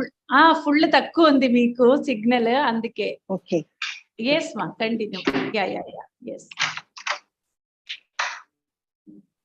అయితే వాళ్ళ వైపు నుండి వచ్చేదాన్ని ఎవ్వరు కూడా వాళ్ళతో ఆడుకోవటానికి వీల్లేదు. ఆ సింపతి పేరు చెప్పి వాళ్ళని అలా ఉపయోగించడానికి వీల్లేదు అని చెప్పేసి ఆ బుక్ ను ప్రజెంట్ చేయడం జరిగింది మేడం. బ్రెయిల్ లో మ్యూట్ లోకి వెళ్ళారమ్మా. ఇట్లా చేసేవాళ్ళం మేడం. ఇటువంటి కార్యక్రమాలు ఆయన మనతో చేయించేవాళ్ళు. మరి ఈ మధ్య ఒక వీడియో చూశాను మేడం. ఒక సోకాల్ గురువు గారు అని పిలిపించుకునే వాళ్ళు ఒక కామెంట్ చేశారు. మరి చిన్న వయసు నుండి ధ్యానం చేయటం ఏంటి, ధ్యానం చేయమని చెప్పటం ఏంటి, ఒక దగ్గర నుండి మన సాధన మొదలు పెట్టాలి, డైరెక్ట్ గా శ్వాస మీద ధ్యాస ఏంటి, పూజలు వద్దు అని చెప్పటం ఏంటి అని చెప్పేసి వాళ్ళకి నేను చెప్తున్నానండి. ఏంటంటే పూజలు వద్దు అని చెప్పటంలో సార్ ప్రధాన ఉద్దేశం ఏంటంటే ఎవరి ముందు కూడా మనకి కావాల్సి మనం సంపాదించుకోవాలి. ఎక్కడా కూడా నాకు ఇది కావాలి అని ఎవరిని కూడా చేతులు జోడించి దోసులు పట్టి పడకూడదు అని చెప్పేసి ఆయన ప్రధాన ఉద్దేశం. డిపెండ్ అవ్వకూడదు. మనకున్న శక్తిని అంతటినీ కూడా ఆపి డిపెండ్ అయితే మనం కూర్చునేది కాకుండా మన పిల్లల జీవితాల్లో కూడా ఆ మోసలోకి తీసుకురాకూడదు అనేది ఆయన ఉద్దేశం మేడం. అక్కడ పూజ చెయ్యొద్దు అనటంలో మరి శ్వాస మీద ధ్యాస అనేది ఎందుకు ఇచ్చారంటే మనం పుట్టిన దగ్గర నుండి కూడా ఎన్నో వస్తా పోతా ఉన్నాయి. మనకి బాల్యం వస్తుంది, వెళ్ళిపోతుంది, డబ్బులు వస్తున్నాయి, వెళ్ళిపోతున్నాయి, యవ్వనం వస్తుంది, వెళ్ళిపోతుంది, చుట్టూ వాళ్ళు వస్తున్నారు, వెళ్ళిపోతున్నారు. కానీ మనతో పాటు పుట్టిన దగ్గర నుండి చివరి వరకు ఉండేది శ్వాస. ఆ శ్వాసని మనం మనతో పాటు ఏదైతే ఉందో దాని మీద మనం ధ్యాస ఎప్పుడైతే పెట్టామో, ఎందుకుంది శ్వాస మనతో, అన్ని వచ్చేందుకు వెళ్ళిపోతున్నాయి, శ్వాస మనతోనే ఎందుకుంది చివరి దాకా కూడా. అది కానీ పోయిందంటే, ఆగిపోయిందంటే పేరు కూడా చెప్పరు, బాడీ తీసి బయట పారేయండి అంటారు, బయట పెట్టండి అంటారు, అంతే, శరీరాన్ని తీసి బయట పెట్టండి అంటారు. మరి నేను అంతకుముందు చూశాను మేడం, ఒక కార్డు వచ్చిందంటే ఫలానా వాళ్ళు చనిపోయారని కార్డు వచ్చిందంటే దాని కార్డు తిన్నగా ఇంట్లో తీసుకెళ్ళరు మేడం. మాకు ఆంధ్ర చింపుతారు కొంచెం, అది కీడు అని చెప్పేసి చింపుతారు, చింపి పెడతారు. వాళ్ళకి ఆ బాడీని వెళ్ళి ఆ బాడీని ముట్టుకున్నారంటే స్నానం చేయాలి, అక్కడికి వెళ్ళొచ్చారంటే స్నానం చేయాలి. ఆ భోజనానికి కూడా చాలా మంది వెళ్ళరు మేడం, ఎందుకని కీడు అని. అటువంటి చావు కీడు అని పాతుకుపోయిన ప్రపంచంలో మరణాన్ని కూడా క్లాసికల్ గా చూపించింది సరే అంతే. సెలబ్రేషన్, సెలబ్రేషన్, మరణం కూడా సెలబ్రేట్ చేసుకోవాలి. నువ్వు చేయవలసిన ఎప్పుడు సెలబ్రేషన్ అవుతుంది, మనం చేయవలసినవన్నీ కంప్లీట్ గా చేసేసాక అప్పుడు మనకు అది సెలబ్రేషన్ అవుతుంది. ఇచ్ఛాపూర్వకంగా వదిలేస్తున్నాం కాబట్టి అది మనకి సెలబ్రేషన్ అవుతుంది. తెలియనంత కాలం కూడా చావు మనకి ఎప్పుడు వస్తుందో తెలియదు, ఎప్పుడు తీసుకుపోతుందో తెలియదు అన్న భయంతోనే ఉంటాం మనం. కానీ ఎప్పుడైతే కంప్లీట్ చేసామో ఎప్పుడు వస్తాయి ఏంటి, వెళ్ళిపోతాం. అదే ఇప్పుడు మీరు చెప్పిన అదే డౌట్ నాకు కూడా చాలా మంది అడిగేటప్పుడు నాకు వచ్చిన విషయం ఇదేనమ్మా. ఎందుకంటే మనం గత జన్మలుగా ఎంతో పూజలు చేసి ఉపాసనాలతో ఎన్నో స్థితి మనం పెంపొందించుకొని వచ్చాం. ఈ జన్మల శ్వాస మీద ధ్యాస ధ్యానం ఈ ద్వారా చెప్పించుకొని మమ్మల్ని మేము ఉద్ధరించుకుందని మన కమిట్మెంట్ ద్వారా పత్రిజీ పని చేస్తున్నాం. ఇప్పుడు పత్రిజీ ప్రపంచానికే చెప్పారు, పూజలొద్దు, పూజనీయమైన చర్యలే, దైవాన్ని చూడండి, దైవంకి ఆ దైవ గుణాలతో మీరు అలంకరింపబడండి, గొప్ప గొప్ప గుణాలతో ఉండండి, దయతో వ్యవహరించండి, దేవుడికి అది కావాలి అంటే వినిపించలేదు, పూజ చెయ్యొద్దు అని అన్నదే అందరూ ఫోకస్ చేస్తున్నారు. కానీ ప్రపంచంలో ఎంతమంది కనెక్ట్ అయ్యారమ్మా? ఆల్రెడీ పూజలు చేసి ఉన్నత స్థితి పొందే వాళ్ళు మాత్రమే ఈ ధ్యానాల్లోకి వచ్చారు. అలాంటి లేని వాళ్ళందరూ అలాంటి మహర్షుల్ని పట్టుకొని వేలాడుతున్నారు. అది కరెక్టే, వారి కరెక్ట్, మనకి మనం కరెక్ట్. పత్రిజీ చెప్పింది మహానుభావులకే అర్థం కాలేదమ్మా, ఏం చేస్తాం? ఎస్ మా చెప్పండి. మనకి అర్థమైంది కదా మేడం, సంతోషం, నిజం, సంతోషం. మనతో పాటు ఎంతమందికి అర్థమైందో అర్థమైన వాళ్ళతో వెళ్దాం మేడం, ఏముంది, తొందర ఏముంది, వెనకాల చేసి. నేను మహామహుల్ని చూశాను, ఎంతో తీవ్రంగా PSSM లో వర్క్ చేసిన వాళ్ళని చూశాను. సడన్ గా ఏం జరుగుతుందో తెలియదు, వాళ్ళు కనపడేవాళ్ళు కాదు, తిరిగి స్టేర్ దగ్గరికి వచ్చేవాళ్ళు కాదు, ఏం జరుగుతుందో తెలియదు. ఎంత ఎంత సిన్సియర్ గా చేసిన వాళ్ళు కూడా కనపడేవాళ్ళు కాదు. మాట్లాడేవాళ్ళు అంత తీవ్రంగా చేశారు, వెళ్ళిపోయారు, అట్లా ఎట్లా చేశాను అందరూ మాట్లాడితే నాకు ఇక్కడ భయంగా ఉండేది మేడం. వాళ్ళు ఉన్నారో వెళ్ళిపోయారో నాకు అనవసరం, వాళ్ళు ఉంటే ఉంటారు వెళ్తే వెళ్తారు, అది వాళ్ళ విషయం అని నేను పోకుండా చూసుకోవాలి. ఇక్కడ నేను ఎప్పుడు ఆయనతోనే ఉండాలి, ఆయన ఎప్పుడు నన్ను వదిలిపెట్టకూడదు, ఈ భయం ఉండేది మేడం. నాకు నాకు కర్మగాలి కొవ్వెక్కి నేను ఆయన్ని పట్టించుకోకుండా నేను ఉండకూడదు ఏ క్షణం కూడా అనేసి ఇలా ఉండేది మేడం. ఇంకొకటి ఏంటంటే నాది ఆటోమేటిక్ ఆటో రైటింగ్ పద్మ అన్నట్టుగానే నా లైఫ్ లో ప్రతిదీ ఆటోమేటిక్ మేడం. నేను దేనికి కూడా ఏది కూడా ప్రయత్నపూర్వకంగా చేసి సాధించుకున్న దానికి కాదు, నేను ఆటోమేటిక్ అవే నా దగ్గరికి వస్తాను అన్నమాట అన్ని. అప్పుడు ఏంటంటే కంప్లీట్ గా నేను అవేర్ గా ఉండాలి. ప్రయత్నపూర్వకంగా అంటే మనం దానికోసం ప్రయత్నిస్తున్నాం, ఇది వచ్చింది రాలేదు ఇవన్నీ తెలుస్తాయి. కానీ ఆటోమేటిక్ గా వచ్చేటప్పుడు అవేర్ గా ఉండాలి అక్కడ దాన్ని అందుకోవటానికి. అందుకే నేను ఇంకో దాని మీద ధ్యాస పెట్టను మేడం. ఎవరేం మాట్లాడతారో మాట్లాడుకోండి, చెప్పుకోండి. మీ మాట్లాడినంత మాత్రాన పత్రిజీకి ఏం కాదు, పిఎస్ఎస్ఎంకి ఏం కాదు. ఏమవుతుంది మేడం? అంతే, తిరిగి వచ్చి మొహాన పడుతుంది అంతే, అంతకు మించి ఏమీ కాదు మేడం. ఈ వస్తానే ఉంటారు, ఎవరెవరో మాట్లాడుతానే ఉంటారు. నిజం చెప్పాలి, ఇప్పుడు ఈ 24వ తారీఖు నుంచి ఇప్పటి వరకు కూడా పత్రిజీ గురించి ఎంత విస్తృతంగా అనుభవాలు చెప్తున్నారంటే అందరూ కూడా పండగలాగా ఉంది మేడం. అంతకుముందు ఇంత లేదు. ఇప్పుడు అసలు ఎంత బయటికి వస్తున్నాయి అంటే సార్ మాతో ఇలా ఉన్నారు, ఇలా చేశారు, ఇలా గడిపారు, ఇలా చెప్పారు, ఇలా వెన్ను తట్టారు, ఇవన్నీ ఎంత చెప్తున్నారంటే అంతకుముందు నాకు యూట్యూబ్ అంటే అంత మంచి ఒపీనియన్ ఉండేది కాదు మేడం, అసలు చూసేదాన్ని కాదు నేను. ఇప్పుడు ఈ వీడియోలన్నీ వచ్చి ఇవన్నీ నిండిపోయాక కడుపు ఎంత చల్లగా ఉందంటే తొక్కేసాం మనం యూట్యూబ్ ని.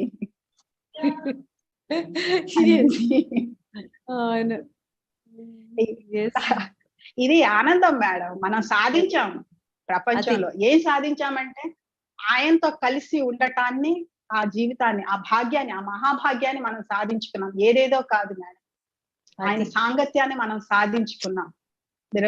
రేపు ఇంకొక చోటికి వెళ్తే అమెరికాలో అట్లా నన్ను అడుగుతారు మేడం, మీరు సార్ తో ఎంతో క్లోజ్ గా గడిపారు కదా, మీరు ఏం మాట్లాడారు, ఏం చెప్పేవాళ్ళు సార్ ఏంటని చెప్పేసి అడుగుతారు. రేపు తరువాతి తరాల వాళ్ళకి బయటికి వెళ్తే ఇండియాలో మీకు వీళ్ళు తెలుసా వాళ్ళు తెలుసా ఇట్లా అడుగుతా ఉంటారు. నేను చెప్తాం, పత్రిజీ తెలుసా మీకు? పత్రిజీతో మీరు ఎప్పుడైనా మాట్లాడారా? ఆ ధ్యానం మీరు ఎప్పుడైనా చేశారా? మేమున్నాం పత్రిజీతో, గర్వంగా చెప్పుకుంటాం మేడం ముందు తరాల వాళ్ళకి. పత్రిజీ ఆయనంతటి వాడు అతి సామాన్యంగా భూమి మీద తిరుగుతున్నప్పుడే, ఎన్నోసార్లు నేను ఈ వాక్యాన్ని వింటా ఉంటాను, ఉన్నప్పుడే విలువ తెలుసుకోవాలి, లేనప్పుడు ఏమీ చేయలేము అని చెప్పేసి వింటా ఉంటాను. కళ్ళున్నప్పుడు కళ్ళ విలువ తెలియాలి, వెళ్తున్నప్పుడు ఇల్లు చక్క తెలియాలి అని చెప్పేసి చెప్తారు. అది సామాన్యంగా అది నాకు కూడా చెప్పేవాళ్ళు మేడం. అది అంటే ఇంట్లో వేరే వేరే రకాలుగా వచ్చేది. ఉన్నప్పుడే విలువ తెలుసుకోవాలి, చాలా సందర్భాల్లో నేను ఆ డైలాగ్ విన్నాను. కానీ ఏంటంటే పత్రిజీ ఉన్నప్పుడే ఆ విలువ తెలుసుకున్న వాళ్ళం మేడం, ఆ అద్భుతాన్ని చూసిన వాళ్ళం, అద్భుతాన్ని ప్రతి క్షణం మన జీవితంలో అనుభవించిన వాళ్ళం. అద్భుతాలు జరుగుతున్నప్పుడు ఎవరు చూడరు కాదు, మనం చూసాం మన కళ్ళతో ఆయన చేసినవన్నీ చెప్పినవన్నీ కూడా. అంతటి అద్భుతమైన గురువు మేడం. ఆయనకి ఈ గురువు అని చెప్పడానికి భూమి మీద ఒక పదం లేదు మేడం. అది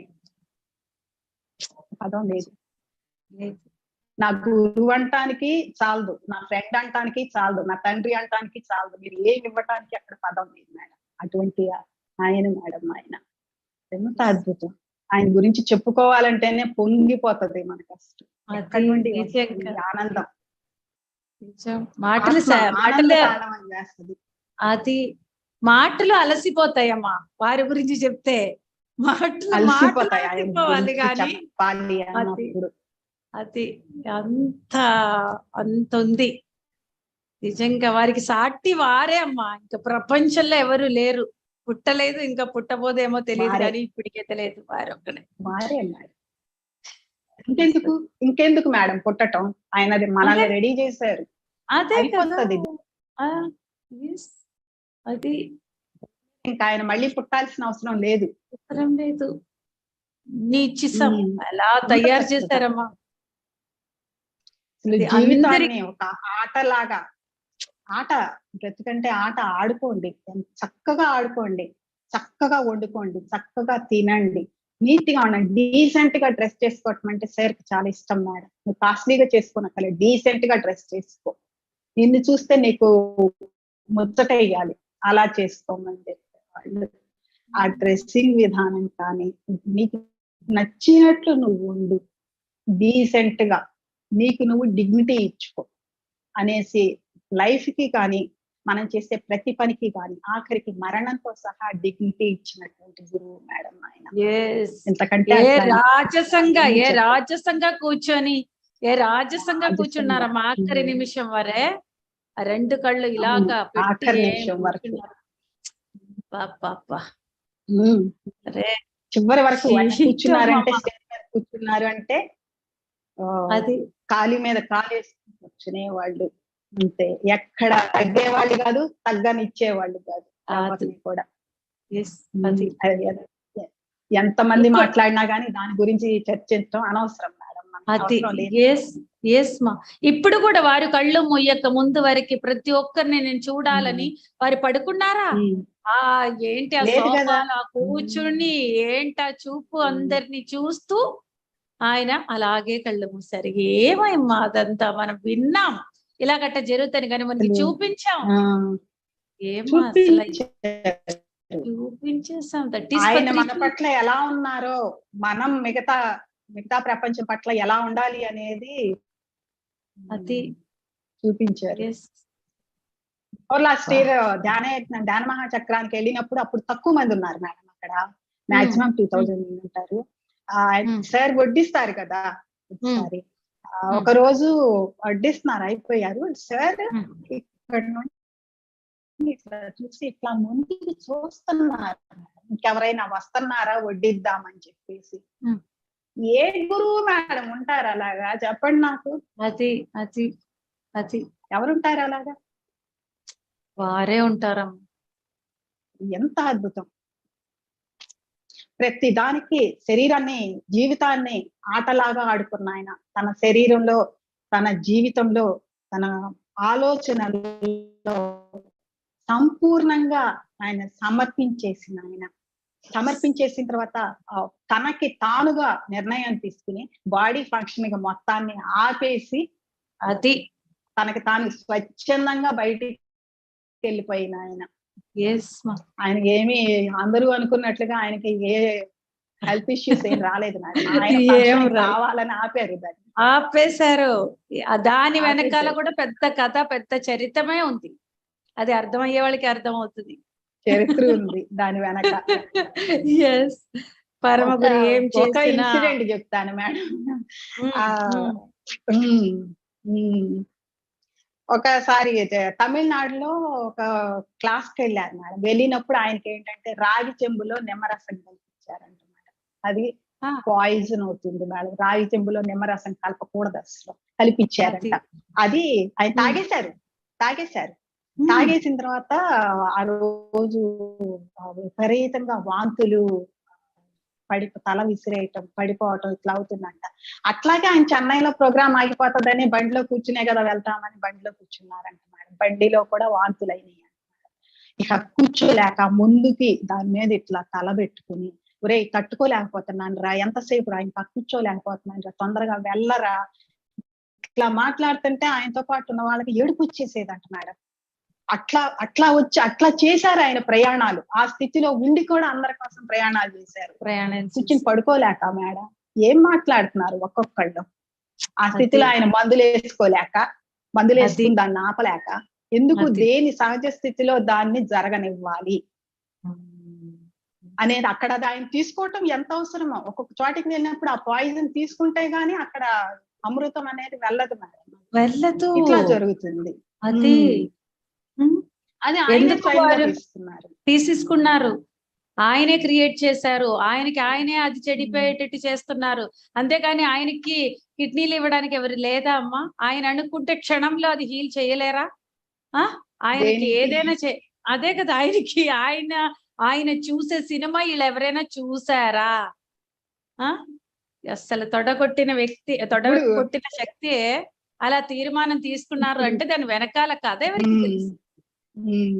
ఇప్పుడు నేను చెప్తున్నాను మేడం, 25 years అయింది నేను వచ్చి మెడిటేషన్ లోకి వచ్చి. నేను విక్స్ కూడా వాసన చూడలేదు మేడం. 25 years పాటు బాడీకి ఏమీ రాదా? ఎన్ని వస్తాయి? ఎన్ని వచ్చినా కూడా అది తగ్గితే నువ్వు ఎప్పుడన్నా తగ్గు, నీ అంతకు నువ్వు పోవాల్సిందే. నేను దాన్ని ఏమి ముట్టుకోను, ఏం చేయను నేను దానికి.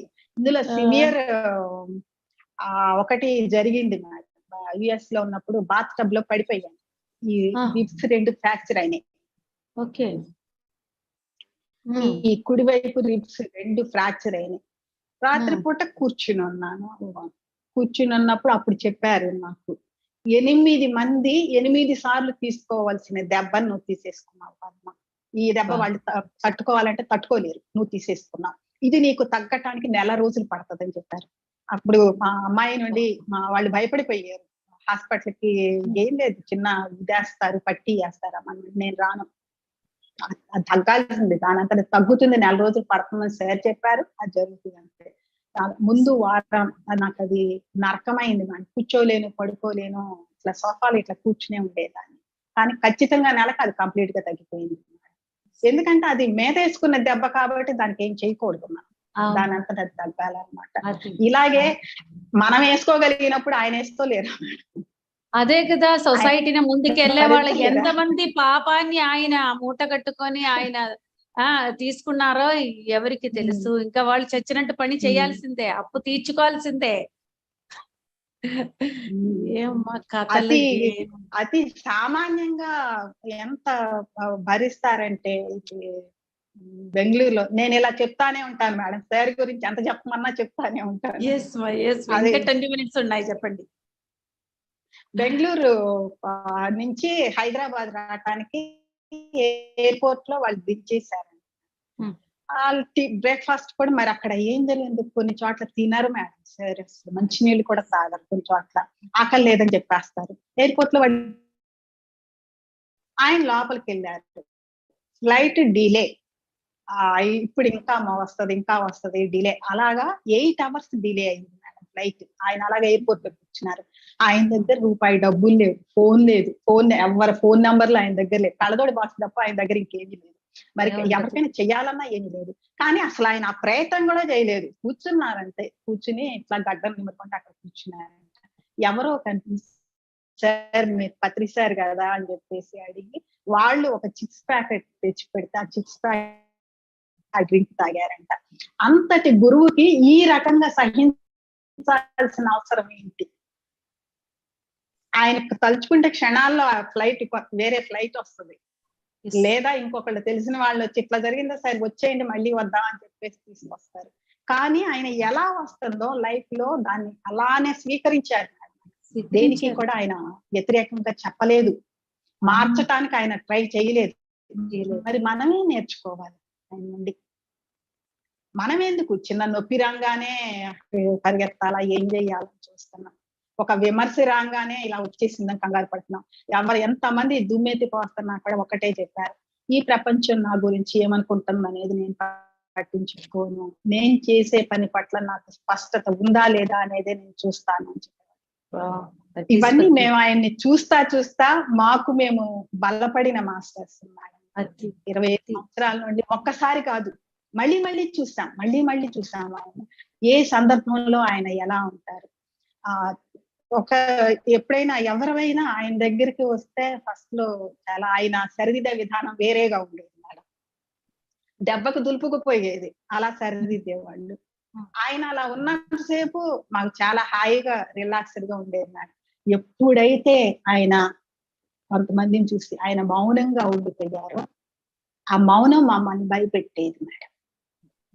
ఆయన మౌనంగా ఉన్నారు అంటే అక్కడ ఉదాసీనత అన్నమాట, ఉపేక్ష, వదిలేసే ఇంకా ఏం చేయటానికి ఏం లేదు అక్కడ. వాళ్ళంతటా వాళ్ళు చేంజ్ అవ్వాలి తప్ప అక్కడ ఏం చేయటానికి లేదు. ఇది మా జీవితంలో రాకూడదు అని చెప్పేసి మేము అంత గట్టిగా అట్లా ఉండేవాళ్ళం. తట్టుకోలేమన్నమాట. ఆయన నన్ను చూసి ఆయన మొహం తిప్పుకున్నారు అంటే ఆ క్షణం నేను చచ్చిపోయాను అంతే.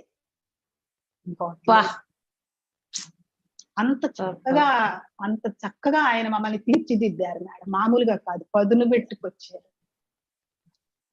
వరలక్ష్మి మేడం నేను ఇద్దరం కూర్చుని ఉన్నాం మేడం. అప్పుడు ఆయన ఒక మాట అన్నారు. ఏమనంటే, నేను కత్తి పూసిన తేనెను మేడం అన్నారు. తేనె పూసిన కత్తి అంటారు జనరల్ వాడకంలో, కానీ కత్తి పూసిన తేనెని అంటున్నారు. అంటే ఆయన దగ్గరికి వెళ్ళిన వాళ్ళకి ఆ జ్ఞానపు కత్తి ఎప్పుడైతే తగులుతుందో, అజ్ఞానం అనేది ఎప్పుడైతే తెగుతుందో అప్పుడు ఆయన తేనె అందుతుంది మేడం అందరికీ. వీళ్ళు రకరకాల, మీరు అన్నారు ఇందాక రకరకాలుగా, వీళ్ళు ఏంటి మేడం ఇట్లా వస్తున్నారు, ఇట్లా మాట్లాడుతున్నారని. అది తెగేదాకా వాళ్ళు అంతే మాట్లాడతారు. ఆ జ్ఞానం పరిధిలోకి వాళ్ళు వెళ్ళలేదు, తెగలేదు. తెగినప్పుడు ఆ తేనెని వాళ్ళే అందుకుంటారు. అప్పుడు వాళ్ళే మాట్లాడతారు, అబ్బా సార్ ఎంత అద్భుతం అని చెప్పేసి వాళ్ళే మాట్లాడతారు మళ్ళీ.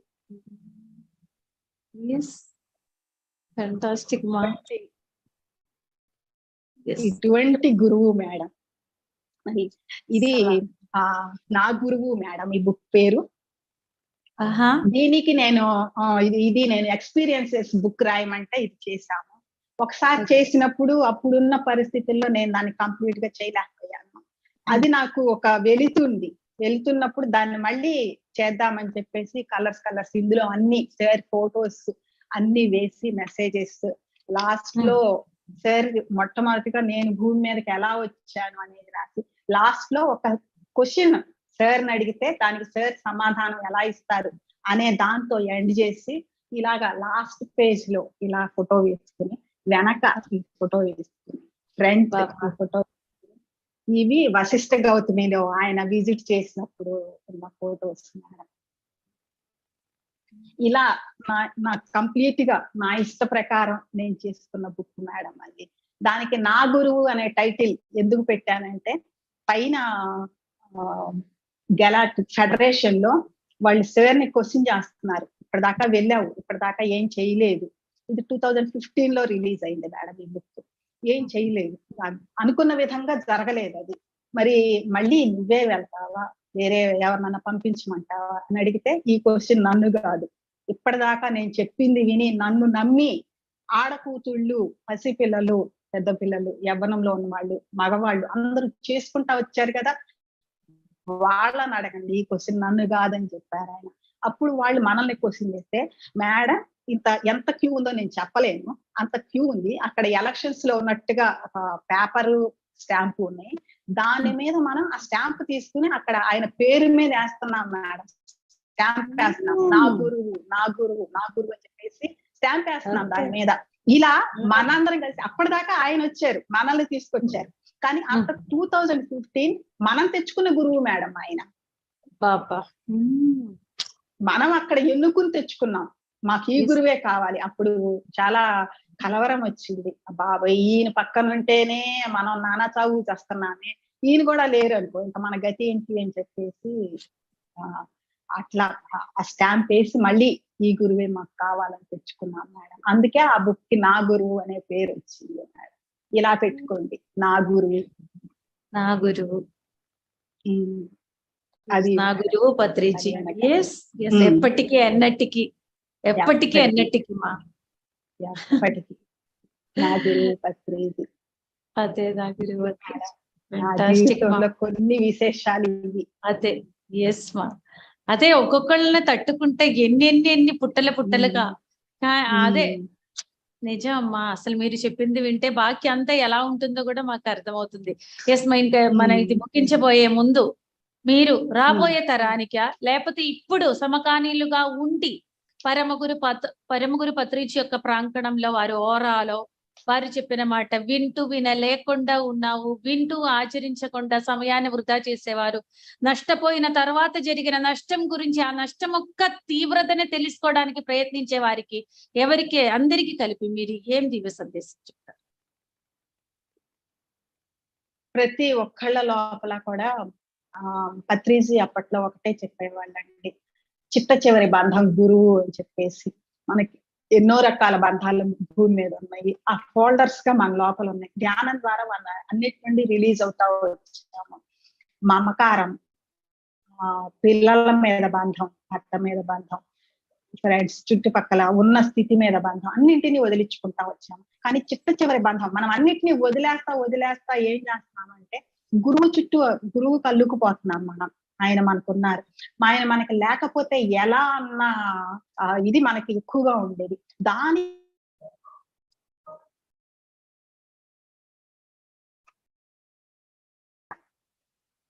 ఒక్క మాట అందరూ ప్రతి ఒక్కళ్ళు గుర్తు పెట్టుకోవాల్సింది ఏంటంటే, ఇప్పుడు వాళ్ళైనా తరువాతి తరాల వాళ్ళైనా మీరు మాట్లాడే మాట మీది కాదు, మీ లోపల ఉన్నటువంటి మహా చైతన్యాన్ని అని గుర్తు పెట్టుకుని మాట్లాడండి. మీ మాట ప్రభావం, శక్తి ఎంత దూరంగా వెళ్తుందో గుర్తు పెట్టుకుని వెళ్ళండి. ఒకళ్ళని చూసి వాళ్ళు చెప్పిన దాన్ని బట్టి మాట్లాడటము, వాళ్ళు ఇలారా అంటే మీరు కూడా అలానే అని చెప్పేసి ఫిక్స్ అయిపోకుండా ఒక్కసారి ఇక్కడ అడగండి, తెలుసుకోండి, ఈ లోపల ఏమంటుందనేది తెలుసుకోండి, తెలుసుకుని మాట్లాడండి. ఈ లోపల నుండి ఏ కార్యక్రమం చేయమని వస్తుందో దాన్ని పట్టుకోండి. తర్వాత మర్చిపోవద్దు, మీ లోకానికి మీరు రిప్రజెంటేటివ్. మీకోసం అక్కడ లోకమంతా ఒక లోకం ఎదురు చూస్తుంది అన్న విషయాన్ని మర్చిపోవద్దు. Don't waste time. సార్ చెప్పారు, no hurry, no worry, don't waste time అని చెప్పారు. డోంట్ వేస్ట్ టైం అనేది ప్రతి క్షణాన్ని ఎలా ఉపయోగించుకోవాలో మన ముందు ఆయన నడిచి చూపించారు. మరి ఆయన చేయవలసింది సంపూర్ణంగా ఆయన చేసి ఆయన కంప్లీట్ చేసుకుని ఆయన వెళ్ళిపోయారు. తిరిగి జన్మించాల్సిన అవసరం లేకుండా. మరి ఒకప్పుడు సార్ చెప్తుంటే, స్టేజ్ మీద చెప్తుంటే అందరూ అనేవాళ్ళు, మేడం ఈ కాంట్రవర్సీలు అనేవి అప్పటి నుండి ఉన్నాయి, ఆయన కాబట్టి అలా చెప్తున్నారు, ఆయన కాబట్టి అలా చేయిస్తున్నారు, మనం అలా చేయగలమా, మనం అలా ఉండగలమా అని అంటే అనేవాళ్ళు. కానీ నేను చెప్పేదన్నమాట, నాతో పాటు కొంతమంది చెప్పాను, ఎందుకు ఉండలేము? ఇవాళ మనం సార్లా ఉండలేకపోవచ్చు, కానీ ఒకనాడు మనం సార్లా ఎందుకు ఉండలేము? అలాగే చేస్తే అలా ఉంటాం కదా, ఇలాగే చెప్పేవాళ్ళం. దృష్టిలో పెట్టుకోండి. ఒక గురువు, మనకి మనమే గురువు, మనకు మనమే స్నేహితుడు, మనకు మనమే డాక్టర్, మనకు మనమే లాయర్, అన్ని మనకు మనమే అన్న దాన్ని మర్చిపోవద్దు ఎవరు కూడా. మీకు ఏ క్వాలిటీ అయితే ఉందో, ఏ స్థితిలో ఉన్నారో అనవసరం, ఏ వయసులో ఉన్నారో అనవసరం, కులం, మతం ఏదైనా సరే అనవసరం. ఇక్కడ మీకు సంతృప్తి అనేది లభిస్తుందా లేదా అదొక్కటి చూడండి. ఆ సంతృప్తి కోసమే ప్రయత్నించండి. మీరు ఏం చేసినా కానీ తప్పు చేస్తున్నానా, కరెక్ట్ చేస్తున్నానా ఇదంతా వద్దు. ఇక్కడ మీకు ఏమనిపిస్తుంది ఈ లోపల అది గమనించండి. ఎందుకంటే ఇక్కడ మిమ్మల్ని హెచ్చరించడానికి పత్రిజీ ఉన్నారు. అది ఇంతే మేడం నేను చెప్పగలిగింది. ఫ్యాంటాస్టిక్ మా. Yes thank you so much మా. చాలా చాలా విషయాలు అంటే మానవ మెదటికి అందినది, ఒకవేళ చాలా చాలా గొప్ప సాధకులకు కూడా అందనిది, దానికి అతీతంగా ఉన్న అతి సూక్ష్మ రహస్యాలు, మహాసత్యాలు మాకు తెలియజేసినందుకు మీకు కోటి కోటి కృతజ్ఞతలు. మరింత పత్రిజీని మాకు దగ్గరగా చేసినందుకు మరొకసారి కోటి కోటి కృతజ్ఞతలు. లవ్ యు మా. మై డియర్ మాస్టర్స్, మీరు విన్నారు కదా, ఇది మనం ఒకటే వింటే సరిపోదు, అందరికీ తెలియజేయాల్సిన బాధ్యత, తలచున్న కర్తవ్యం మనది. లైక్ చేయడం, షేర్ చేయడం, కామెంట్ చేయడం మర్చిపోదు. కొత్తగా చూసే వాళ్ళైతే మీకు సబ్స్క్రైబ్ చేయాలనిపిస్తే ఖచ్చితంగా సబ్స్క్రైబ్ చేసి సపోర్ట్ చేయండి. మరి ఉంటేనమ్మా. Thank you madam, thank you so much ఈ అవకాశాన్ని నాకు ఇచ్చినందుకు. ఇటువంటి ఫ్రెండ్స్ ని, ఈ సేమ ఏ సేమ నుండి వచ్చిందో నాతో స్నేహం చేయటానికి, మరి ఇటువంటి వాళ్ళని ఎంతమందినో నాకు ఇచ్చిన పత్రిజీకి ఎంతో కృతజ్ఞతలతో thank you so much madam. Thank you మా. మీరు మాకే ఎంతో గొప్ప అవకాశం ఇచ్చినందుకు విఎంసి తరపున మరొకసారి కోటి కోటి కృతజ్ఞతలు బంగారు తల్లి. సరే అమ్మా, అయితే ఉంటాను. Thank you. Ya bye.